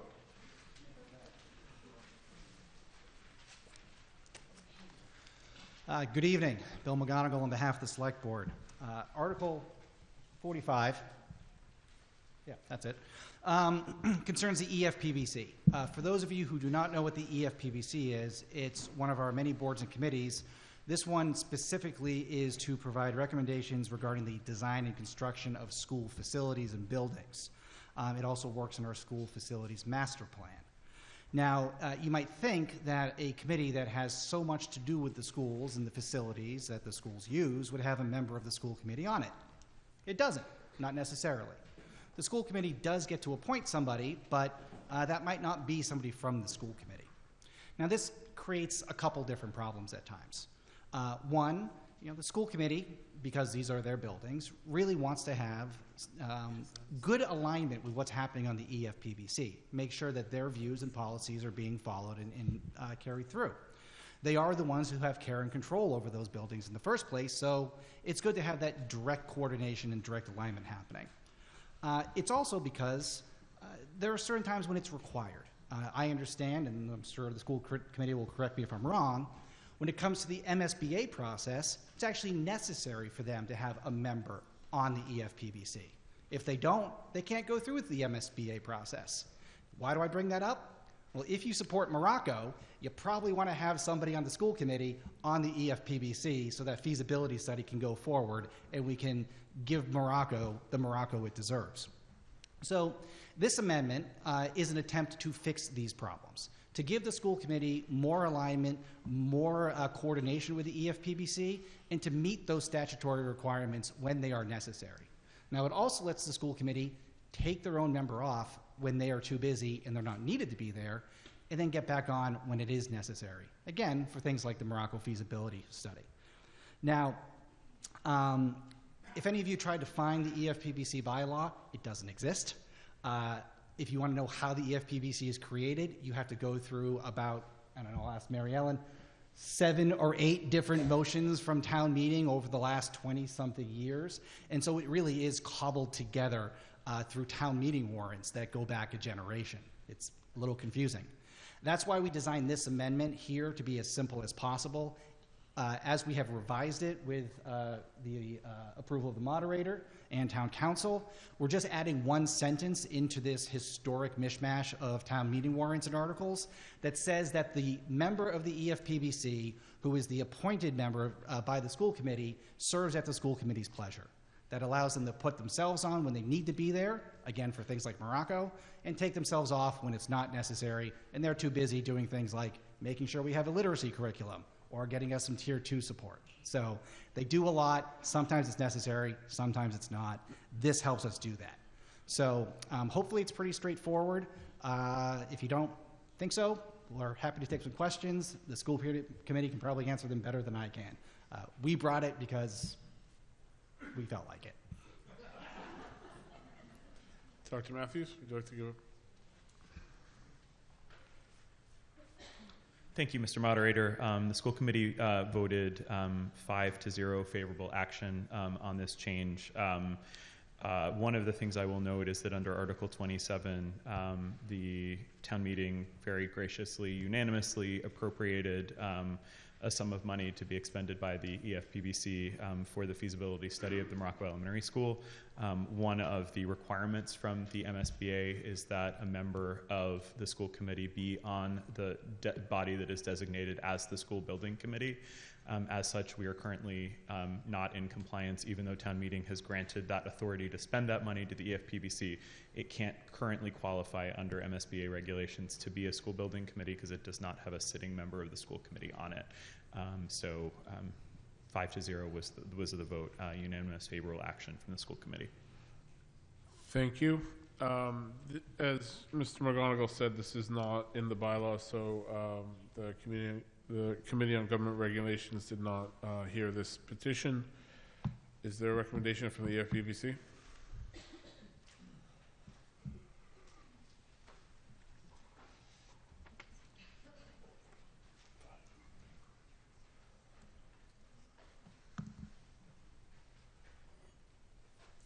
Thank you, Mr. Moderator. Thank you, Mr. McGonigal and Dr. Matthews. Well, this is not awkward, is it? Mr. Moderator, before I begin my remarks, I want to acknowledge an elephant in the room. Many of you have reached out to me directly because this article would amend the seat on the EFPBC that I hold, and I've actually held it twice, and it's been my pleasure to do so. But I rise tonight as the vice chair of the EFPBC to deliver their remarks. Mr. Moderator, I know you've got surgery tomorrow. I'm going to talk really fast to get this under 5 minutes. The EFPBC discussed Article 45 at length. Revised motion shared tonight addresses some of the committee's concerns, namely that the version in your motion book would have removed 3 members, including a moderator appointment and a member from the Disability Access Commission. The EFPBC's core concerns remain. The committee unanimously voted to recommend unfavorable action. With respect to the motion, the EFPBC held widespread concern with any language citing an appointment subject to the school committee's pleasure, focused on that word. Today, members from a number of appointing authorities serve staggered 3-year terms. Members noted that Winchester residents eager to serve our town step up. They volunteer. They're selected in part on the basis of their background, their training, their expertise, education, and/or licensure. There exists with the EFPBC concern that the proposed language would have the appointee essentially performing for an audience of 1, or in this case 3, since 3 constitutes a quorum of the school committee. The gestation period of a school building is years, not months.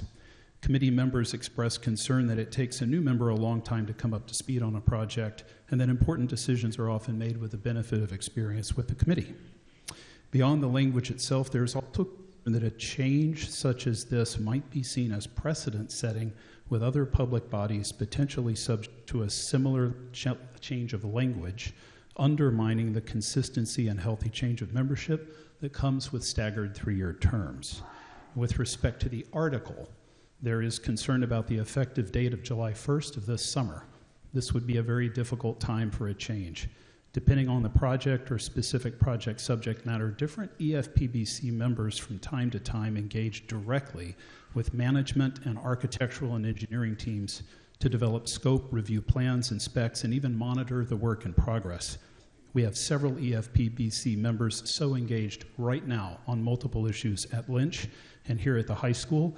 I clearly drew the short stick because I'm so involved in the ongoing concrete repair work, including the development of the Phase 2 scope for summer of '27. As you all will recall from my presentation to you Monday night, we're going to have the floors ripped up here in July with holes into the crawl space. Now, my personal comment is that my expectation was to stay engaged in this work with management, to see it to successful completion, and to quickly help develop a funding request for fall town meeting. I am in the 3rd year of a 3-year appointment with 10 months left. The background of Article 45 gives more insight into the basis for this proposed change, and Mr. McGonigal touched on this. In a memo to the Select Board in April, Mr. Bayani, the initial proponent, wrote, quote, "The present EFPBC has no member of the school committee, which is a problem from an MSBA compliance perspective," close quote. This was not and is not correct. Although it is not typical to have a standing building committee, Winchester is not the only municipality to have one. And when similar such cities and towns partner with the MSBA on a core replacement project, they simply amend their standing committee to meet the requirements of the MSBA. And this includes, among other things, appointment to the authority's school building committee, or what we call SBC. The individual responsible for repairs and maintenance of schools is one, that would be our Pete Lawson. The school principal is a required member, as well as a member with MCPPO certification. Our past practice has been to appoint the director of finance of the school district to meet this requirement. In this case, Andrew Marin has the required certification, but just like Pete Lawson and a school principal, we've never revisited the makeup of the EFPBC to make them permanent members. The background language in your motion book has been updated, importantly, since Mr. Bayani's April memo to the board, to note that, in fact, the EFPBC can be modified to meet the MSBA's requirements, which is what we've always done. Suggestions that not having a sitting school committee member will leave the committee excluded from our master plan work is also unfounded. You'll find no Winchester body more welcome to participation than the EFPBC. Following the completion of their existing facility assessments in February, our master planner, SMMA, was eager to begin the development of the short and long-term facility options that we're all eager to see, including the new Morocco. While we had initially expected to begin this work in February, the EFPBC told SMMA to hold off. The extended collective bargaining on the part of the school committee and the superintendent and the heavy work in the run-up to the override had us telling the team to wait until the end of March. But with the outcome of the override and the obvious focus on the outcomes for this spring town meeting, we subsequently told SMMA they'd have to wait until May. Mr. Moderator, the EFPBC is super excited to get this formative process going with the participation of the school committee, select board, FinCom and others, just as we envisioned with you months ago. Thank you. Thank you. Point of order. We're going to use Point of presidential debate rules. If your name was evoked, you Thank you, and I plan to do give remarks potentially later on as well. I would just like to clarify regarding the fact that my name was invoked twice. I think everybody who follows the select board packets, which is at least, 5% of you, will know that I probably have a memo or two in every packet. If every preliminary memo I wrote got every piece of analysis right from the very start, you should elect me mayor of Winchester. A lot of my memos start with an idea. We go through a policy development process. We talk to the town clerk. We research the background. We write subsequent memos, and then we write final background sections. That is exactly what happened here. It is indeed the case that you could amend an EFPBC into a school building committee for the purposes of Morocco. It is also the case that most towns don't have anything like the EFPBC to avoid precisely this kind of confusion. So the very first preliminary conceptual memo I wrote did have that statement in it. As we went through the policy development process as a board, that was taken out, the language was clarified, and we did that in conjunction with our staff and as a group. Thank you. I believe Ms. Blackwell is the first member of the town meeting to be heard on this. Thank you, Mr. Moderator. Megan Blackwell, Precinct 7. I have two questions. So the first through you, Mr. Moderator. The other night, Mr. Belair gave a great slide showing how the town had worked with MSBA previously on a number of occasions. And if our board is not compliant, our current EFPBC is not compliant, could someone address how it was brought into compliance? And the second question is for town council. Furthering what was said earlier, I think it's 963 CMR section 2.10(3), which describes the school building committee. So if this article as written were passed, would that bring our EFPBC in compliance with the school building committee? Mr. McGonigal?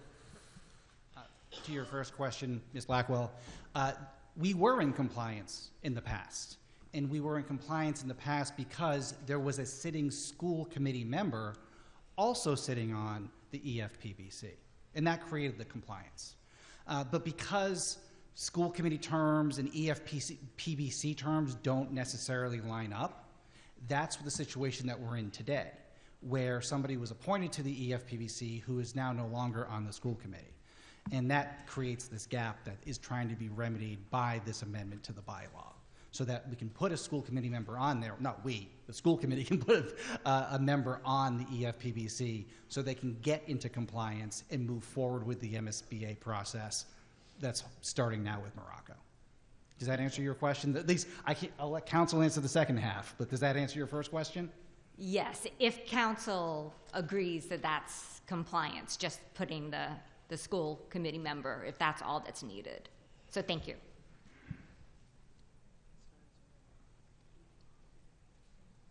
Karis, do you need that? Yeah, I need to look at the Okay. Moderator, may I address the historical question about how we addressed it in the past? Yeah, I think the question's been answered. And we'll come back to town council for that answer. Ms. Brody? Yes, Kathleen Bodie, Precinct 3. Ms. Blackwell also asked somewhat the same kind of question I was going to ask. It's not enough for just to have a school committee person on a approved building committee for the MSBA process. In fact, what you also need is a local chief executive officer, administrator.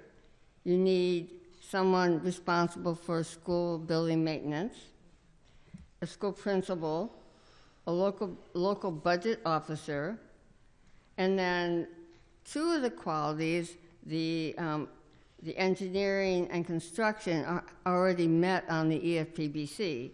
But then you also have to have someone that has the certification for procurement. Now, my question is, given that that is what is required for these building committees, who's going to appoint those people? Are we going to have a revised, second question, are we going to have a revised EFPBC for the term of the Morocco building project? And again, who among the appointing authorities are going to ensure that those positions are filled? And it is true that you have to identify the building committee early on in the process for MSBA. Thank you. Does anybody?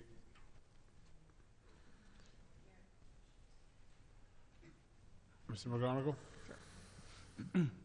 So that's honest. Where you go, Kathy? There you are. Part of that's a tough question to answer because the purpose of this article right now is to address one of the current deficiencies in the EFPBC constituency. Now you're addressing some others that maybe also need to be remedied as well. And maybe there is some more work that needs to be done in terms of trying to figure out how that is going to be addressed moving forward. But we know that this problem currently exists. And so we're trying to fix this problem that we know currently exists now. Now, looking at the current constituency of the EFPBC, I think some of those positions are already covered. We have a superintendent, we have a member of the finance committee, or one by the finance committee. We have many others as well. But if there are other aspects of this that need to be fixed, then we should be doing that. But this is the problem that we know exists right now today, and I think that we're hoping to fix it today. Okay. Mr. Jarius? Thank you, Mr. Moderator. Dave Jarius, Precinct 8. I have to admit I feel a little like a bear with a little brain when I was reading this because, so my understanding is that the school committee can appoint someone to the EFPBC, but they can't take them off. And that what this article would do would be allow them to take them off. So I have a problem with that for two reasons. One is this seems like an aberration in the EFPBC's membership vis-a-vis the school committee, which is unique. It's happened because a sitting member was not reelected to the school board. I don't know historically have we ever had something like this, but it does seem to be really unique, and it seems that in 10 months' time this will cure itself. The other thing is that a lot of boards appoint people to other boards. When I was on the planning board, we appointed people to design review committee. We appointed people to, I believe, Rangeley Park Heritage or whatever it's called. And those people volunteer, and I really don't think it's appropriate for a change in board to all of a sudden say, hey, we don't think you're good enough anymore. So I think that if this sets a precedent where all of a sudden other boards will say, we want to be able to change the people we've appointed because all of a sudden we've changed the way we think about these things, and we're pulling the rug out from underneath the volunteers which keep our town going. So I think out of respect to the people who volunteer for positions, we shouldn't subject them to this when a board changes its members, that they can go out and change all the people they've appointed to other boards. I just don't think it's fair. Okay, thank you. We have an answer from town council. You weren't really invoked. I'm sure somebody can invoke you coming up. Ms. North?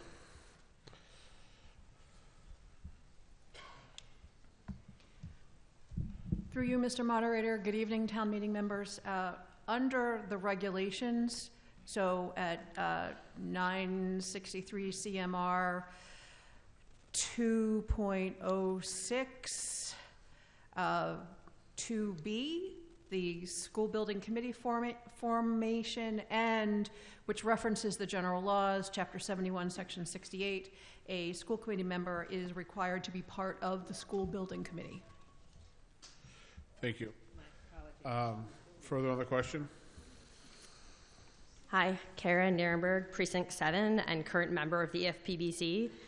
So just as a personal note, I joined the EFPBC the summer of last year, jointly appointed by the school committee and by the select board.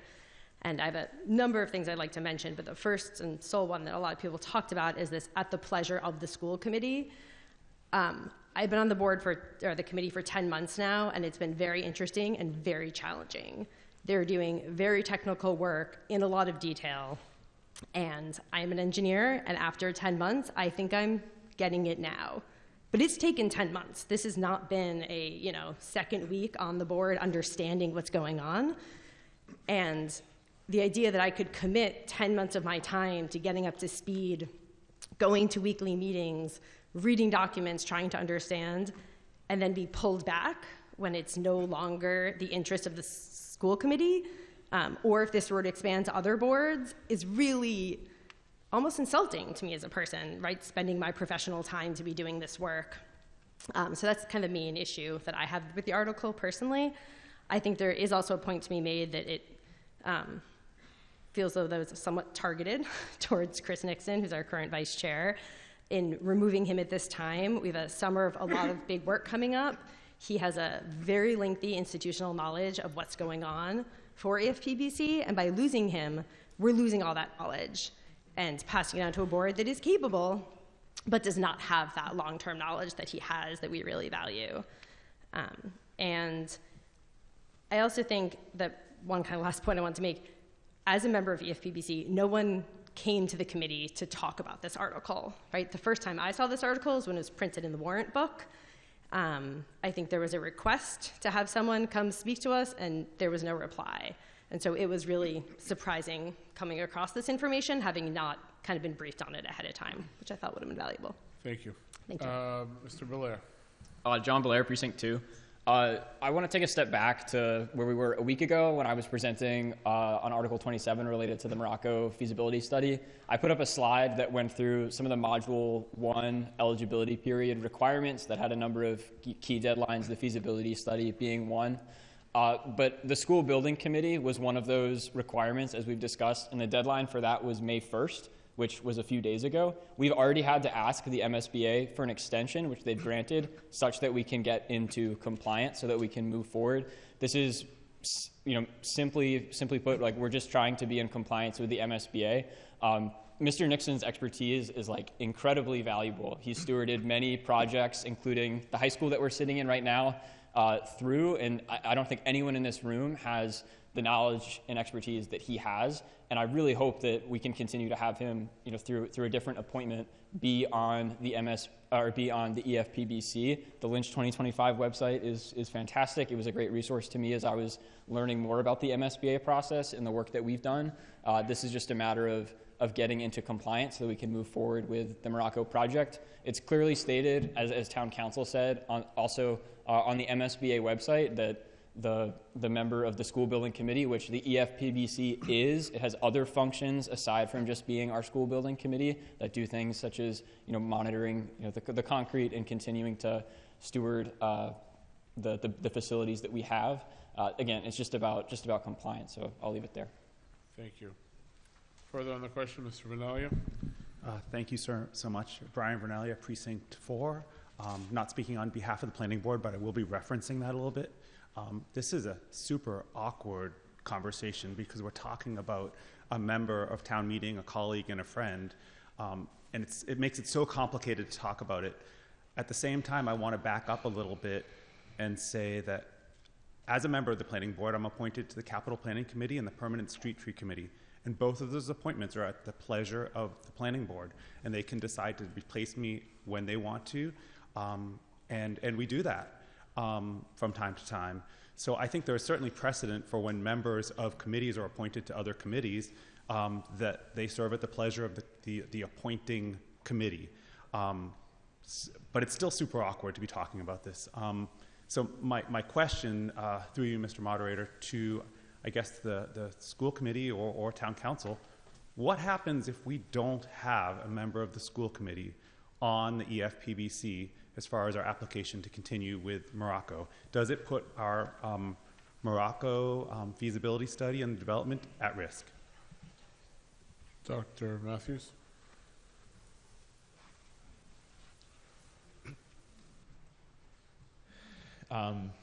Thank you, through you, Mr. Moderator, in response to Dr. Vernalia.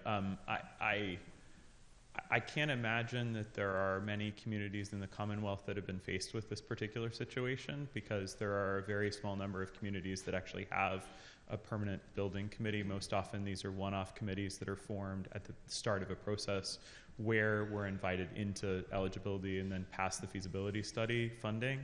Obviously, Winchester has had this permanent committee in place since the late 80s.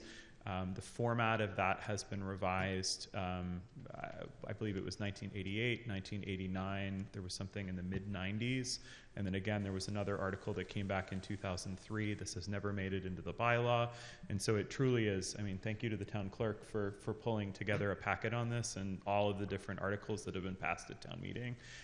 This is, you know, to your point, it is a notable divergence in practice from how we appoint our school committee members to every other committee in town, just like you said.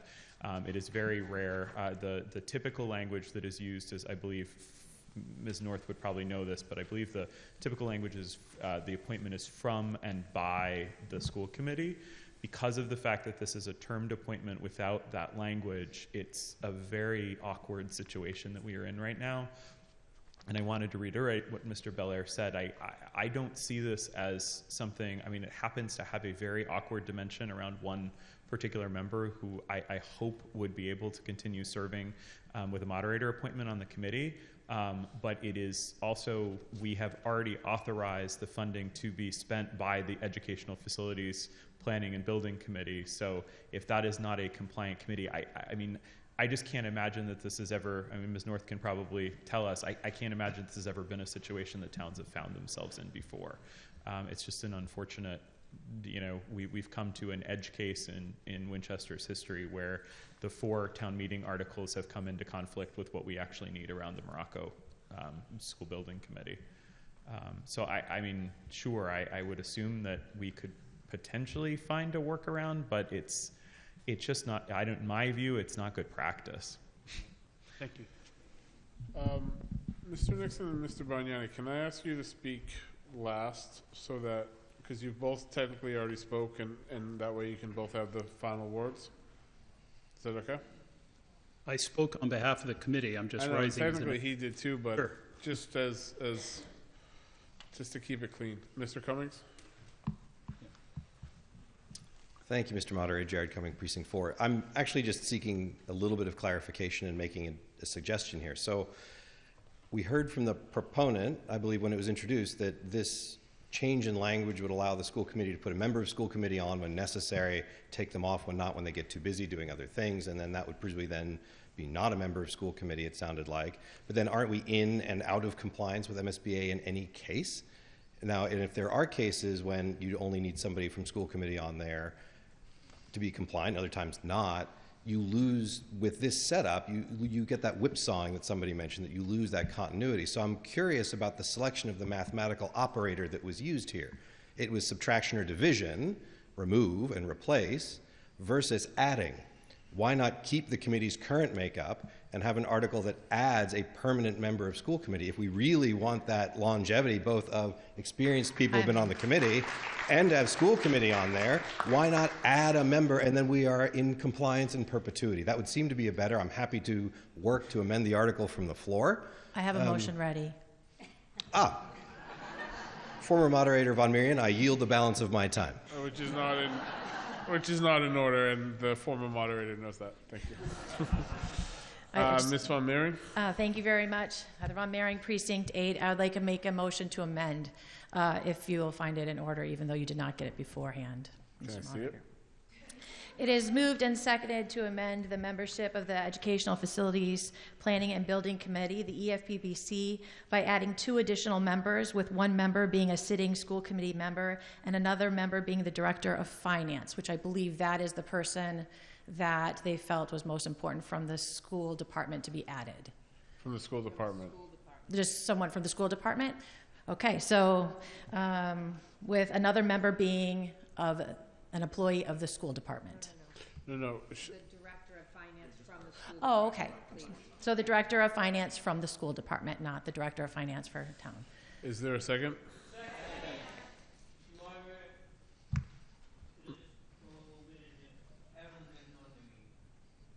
hold up.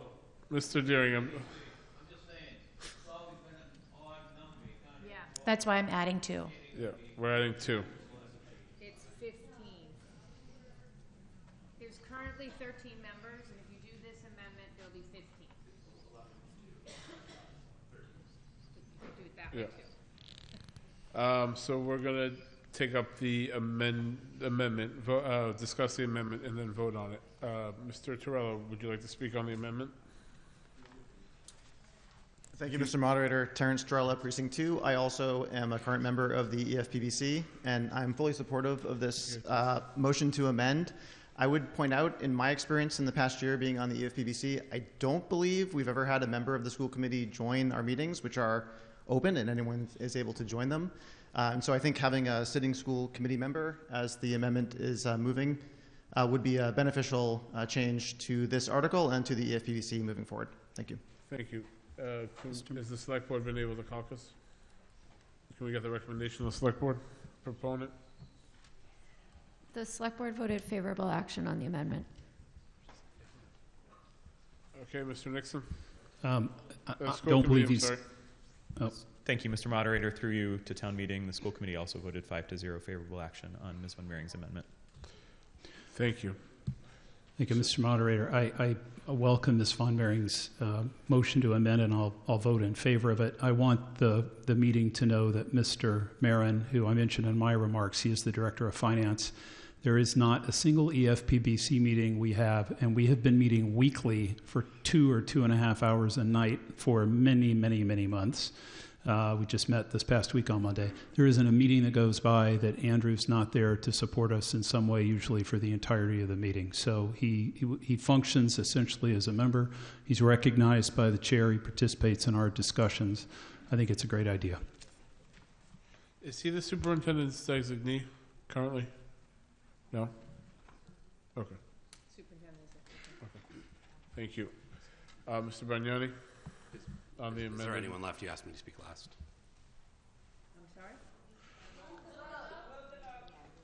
Are you guys ready for the amendment vote? Okay, so this is a vote on the amendment to change the language for you, to add current school committee member and the director of finance from the school department to the EFPBC. All those in favor? Aye. Any opposed? The motion to amend carries. So now we'll take up the amended article. Does everybody understand what we're doing? Does anybody want to speak on this new motion, new article? Ms. Blackwell. Thank you, Mr. Moderator. I have a clarification of my previous question. It's not a new question. So through you, Mr. Moderator, to Town Council, thank you for confirming that a member of the school committee is on the school building committee. I believe the proponent, when Mr. McGonigal explained that, was a requirement. But my question, I'm still confused, because what I'm hearing is this will put this, by adding a member of the school committee to this board, EFPBC, that will put us in compliance with the MSBA, and then Morocco can go ahead with the feasibility study. But what I read is that not only is a member of the school committee required, and I think another town meeting member was alluding to this earlier. So could the town council please read all the members of the school building committee that are required?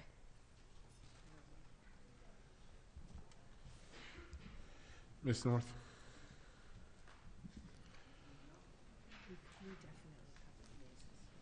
I think.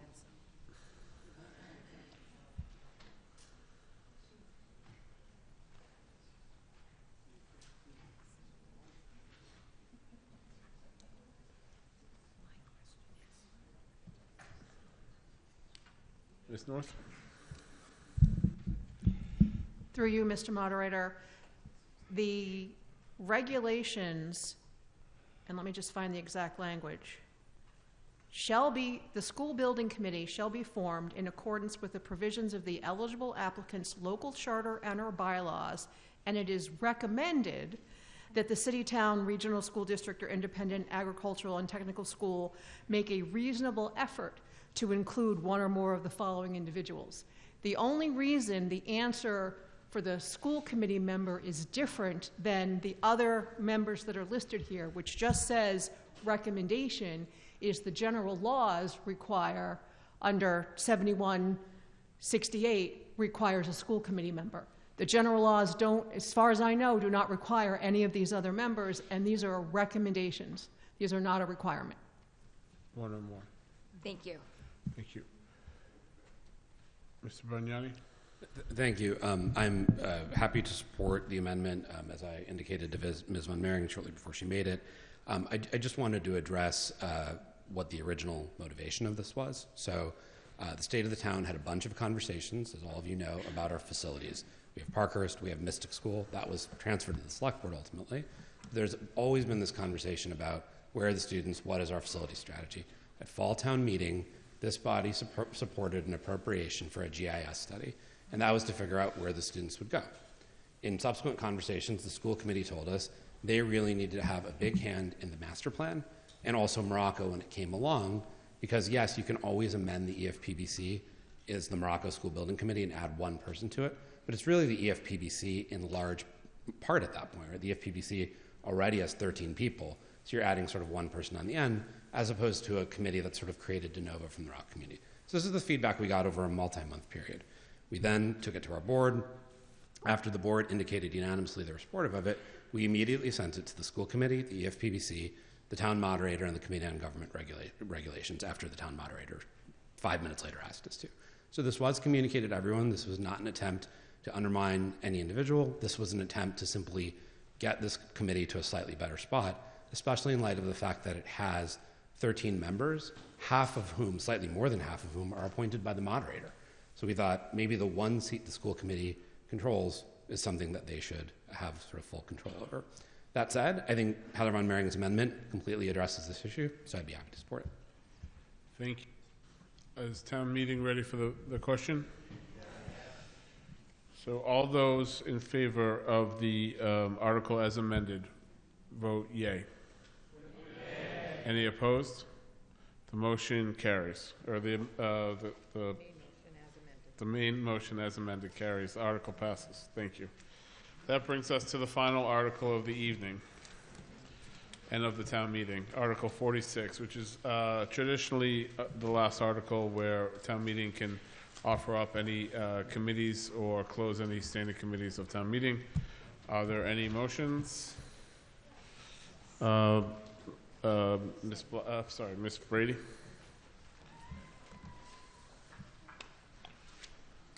Surprise, we had a motion. It's up on the screen. Thank you to the moderator. This is what happens when you send it in ahead of time, okay? Thank you, Mr. Moderator. Thank you. And Ms. Townshend. All right, so we're presenting the proposal to authorize a new committee. Anthea Brady, chair of the select board, with Tim Matthews, chair of the school committee. Oh, sorry. Nothing's up there. Sorry. You. No, she doesn't have any slides. No, I don't have any slides. don't have a The slide. slides were, I accidentally touched the computer. So we heard, on Monday night, we heard of town meeting around the carriage house.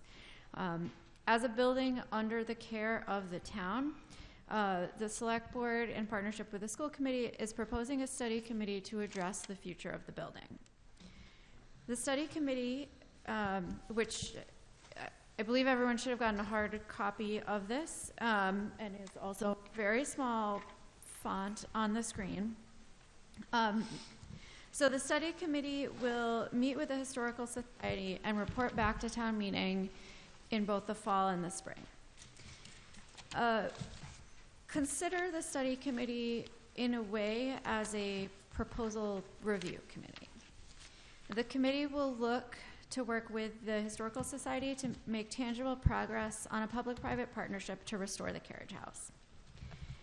In the fall, it will be kind of like a pre-qualification for a request for proposals. with the Historical Society providing information to the study committee and to the town. Provide a plan that includes a narrative of the project's intention and use, schematic or conceptual drawings of all sides of the buildings, a preliminary project budget reflecting costs for working on public property, and an opinion from a licensed structural engineer indicating that the building is structurally sound and can accommodate the desired project. In the fall, the committee will, going back in time. In the spring, this will be more like an actual request for proposal. So the idea is that brought before the study committee and before Springtown meeting next spring in 2027 would be interior blueprints and exterior renderings, abatement plans for the remediation and removal of mold, asbestos, and any other environmental hazards found on the property, analysis on traffic, parking, and pedestrian safety, including a landscape plan, and a financial commitment to show good faith in the partnership and in fundraising with a demonstration of financial progress.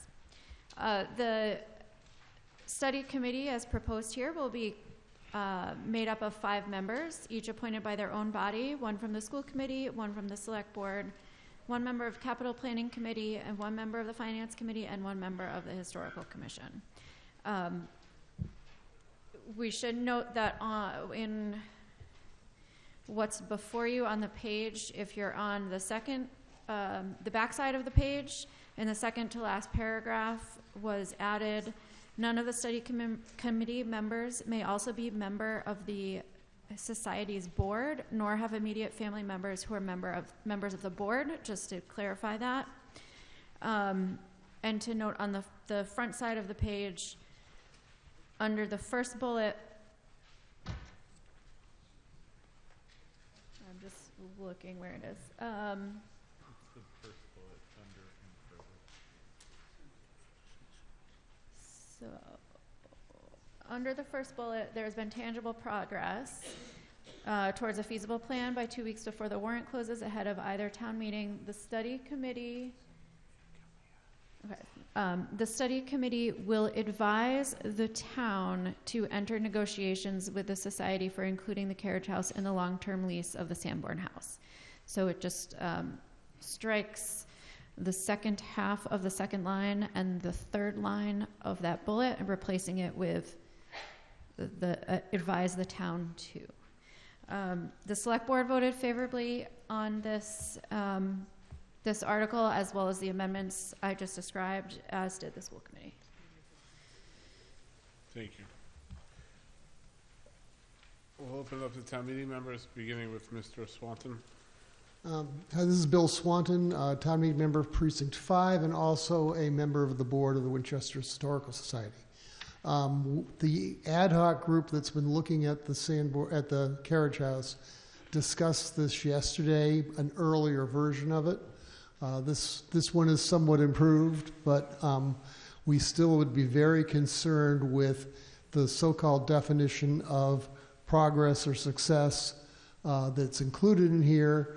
I think that's very aggressive, especially given that the expectation is that we would get to that point 2 weeks before the warrant closes for fall town meeting.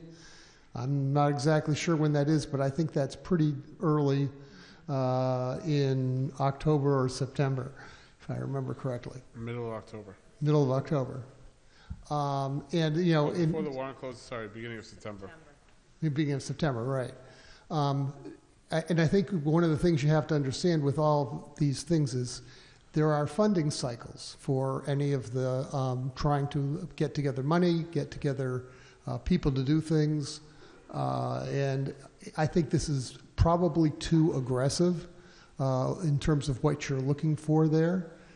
You've even heard things like the Community Preservation Act. We're not going to get a chance to talk about that until next spring.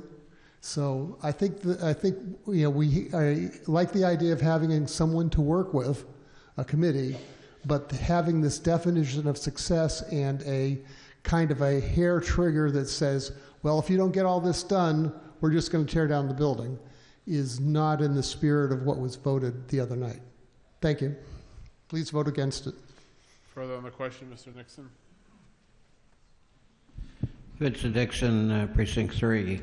I like a lot of the aspects of this, but as is true with many of the things that come to the meeting, perhaps this needs a little more time to actually look at the details and form it, being a bit aggressive.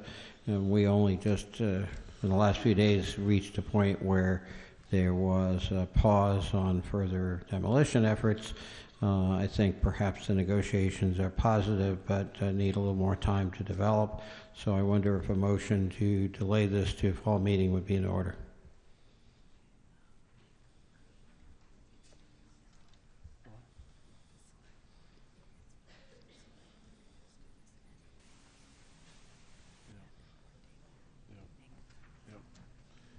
So are you making a motion to postpone to fall town meeting?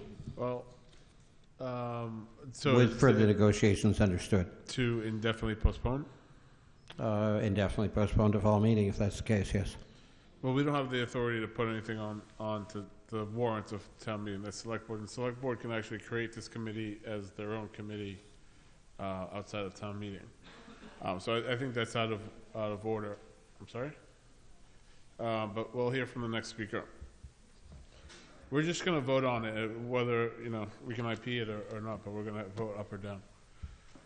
Ms. Cooney.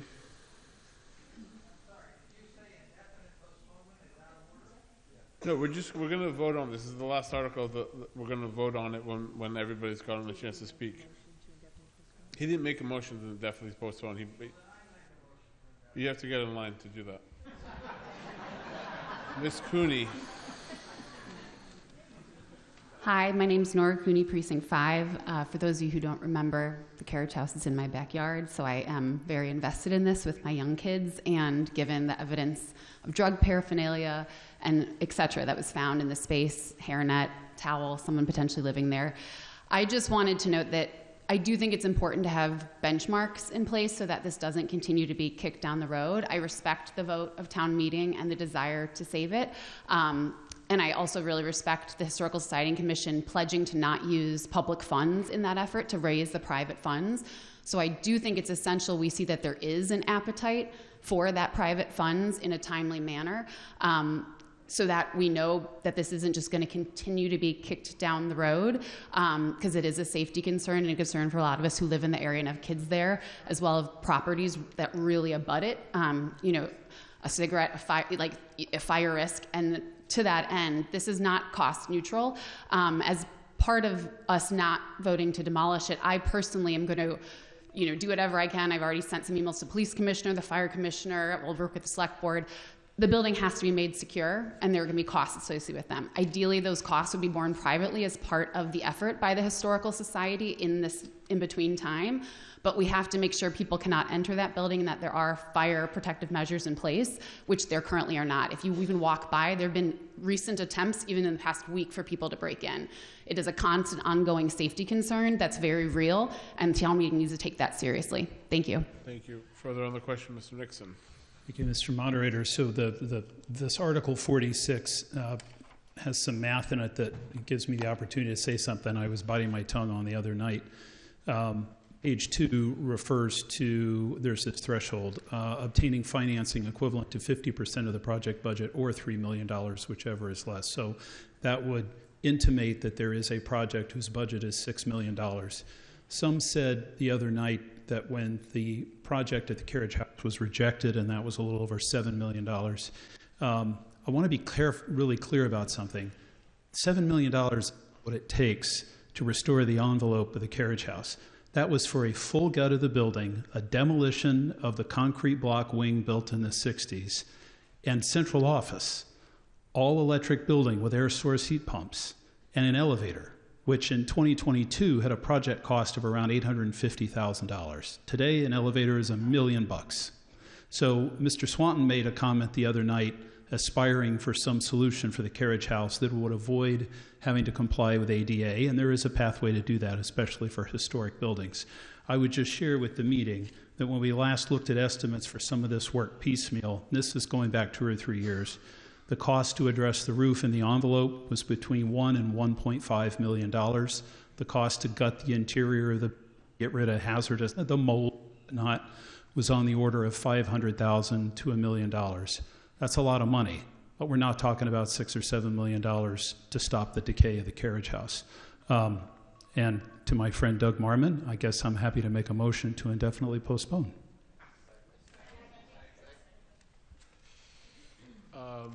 Now we'll discuss the motion to indefinitely postpone. Ms. Menardi? Yes, so like I said during my presentation under Article 25, this is becoming an increasing liability to the town. There is increasing vandalism. There is increasing suspicious activity in this neighborhood where other people live. So our students are there. They're very curious about this building. There's new graffiti that has materialized within the last month alone on the facade. The students, we are constantly shooing them away. On Halloween night, we have parents camped outside of it to make sure no one goes in and no one's coming out. I don't know, the Ambrose community itself is very concerned that Article 25 failed, and they're very concerned with how we're going to secure the site. We need to wrap it with a fence. It is not cheap. Action needs to be taken on this liability. Let's keep the comments to the motion to IP, whether or not we should... Please don't IP. Whether or not we should indefinitely postpone this potential new committee. Ms. Court? Thank you, Mr. Moderator. Pamela Court, Precinct 5. I just want to clarify, actually, a comment that you made. It was going to be a question, but I want to clarify whether we vote in favor of this amended or not, or to postpone it, which is essentially voting against it for now. The select board has the authority to put together exactly this committee with exactly these goals and do this without town meeting voting it. Yes, the select board can create their own committees. Thank you. Second. We'll proceed to move the question. All those in favor? Aye. Any opposed? No. All right, that's 2/3. We're going to move on the motion to IP. Does everybody understand that? Now the vote is to IP this article. All those in favor of indefinitely postponing the proposed committee, say aye. Aye. Any opposed? No. All right, that carries. It's been indefinitely postponed. That brings us to the end of our warrant, unless there's any other committees anybody wants to propose. I need a motion to adjourn the spring 2026 town meeting. Is there a second? And to adjourn and dissolve the spring town meeting. Thank you. So dissolved. Thank you very much. Thank you.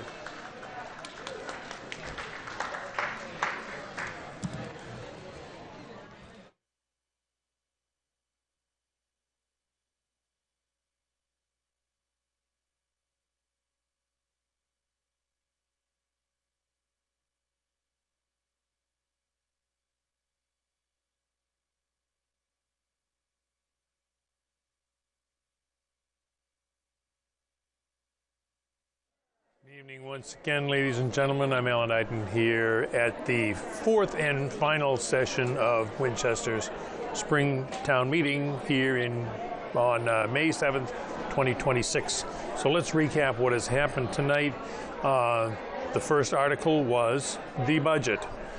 We heard from the chair of the Finance Committee, Derek Ross, obviously understated, saying it's been a challenging year with the failure of the override, and they talked about the Finance Committee's efforts to work with the school committee on a revised budget. He said the free cash level's at 21 million, but the floor that they definitely don't want to go below is 10 million. In February, before the override, the deficit was about $10 million. Said the school budget was not sustainable, and that the school committee leaned in, and as did all the other town departments. Revenue growth for fiscal year 27 is anticipated about 3%.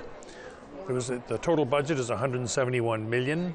It is 100% in line with expected revenues, but it did take $3.2 million to balance the budget.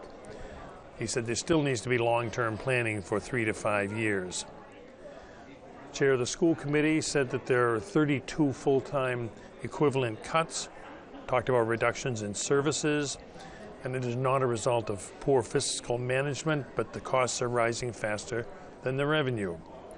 The school committee did the best to preserve the core education, and they're very proud of the committee and the educators in the school system. Various town meeting members had praised for the committee's concerns, expressed their concerns over the school cuts.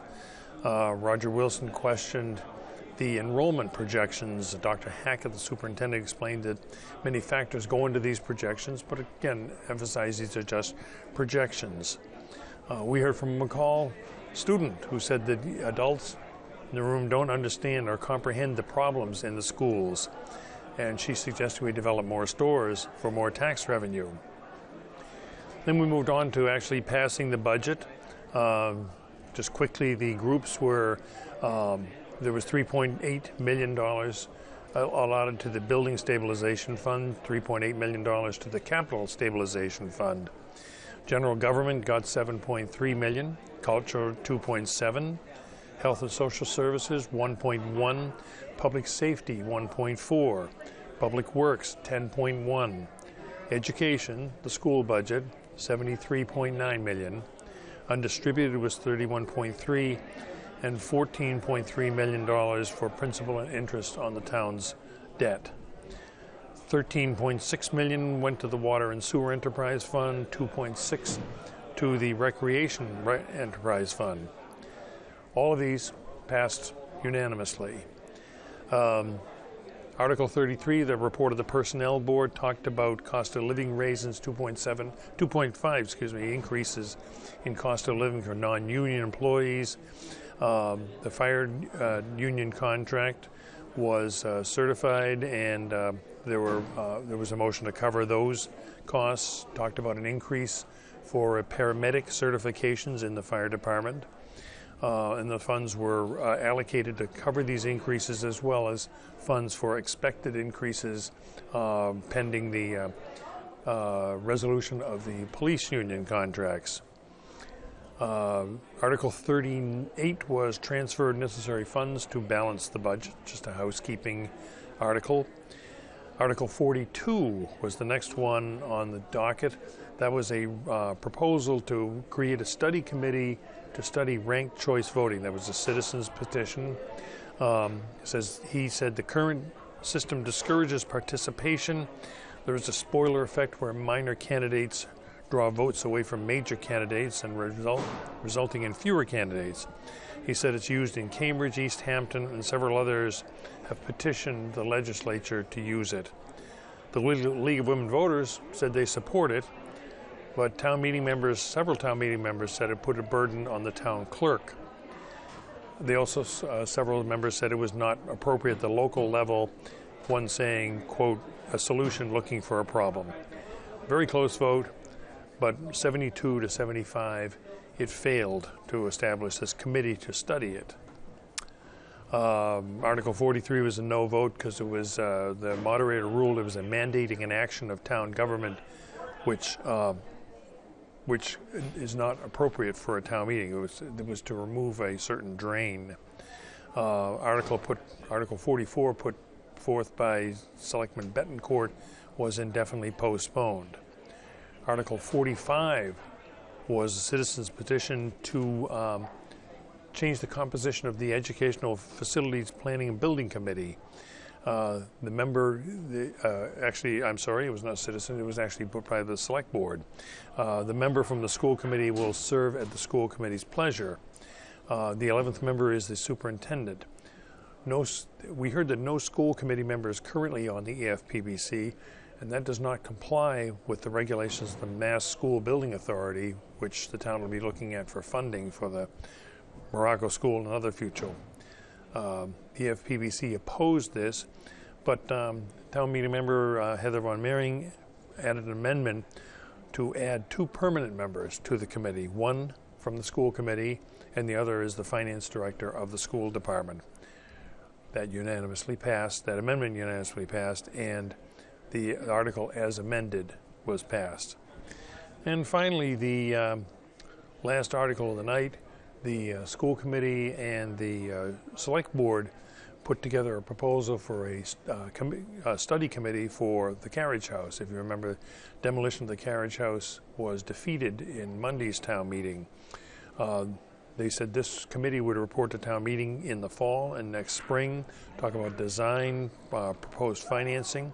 There'd be 5 members appointed by the school committee and the select board, and would work with the Historical Society to include a long-term lease of the carriage house. We heard from several members saying that including one member of the Historical Commission saying the time frame was too short to work on long-term solutions. So there was several discussions. We heard from a couple of members of the Ambrose neighborhood who strongly opposed doing a committee and were very much in favor of taking the carriage house down.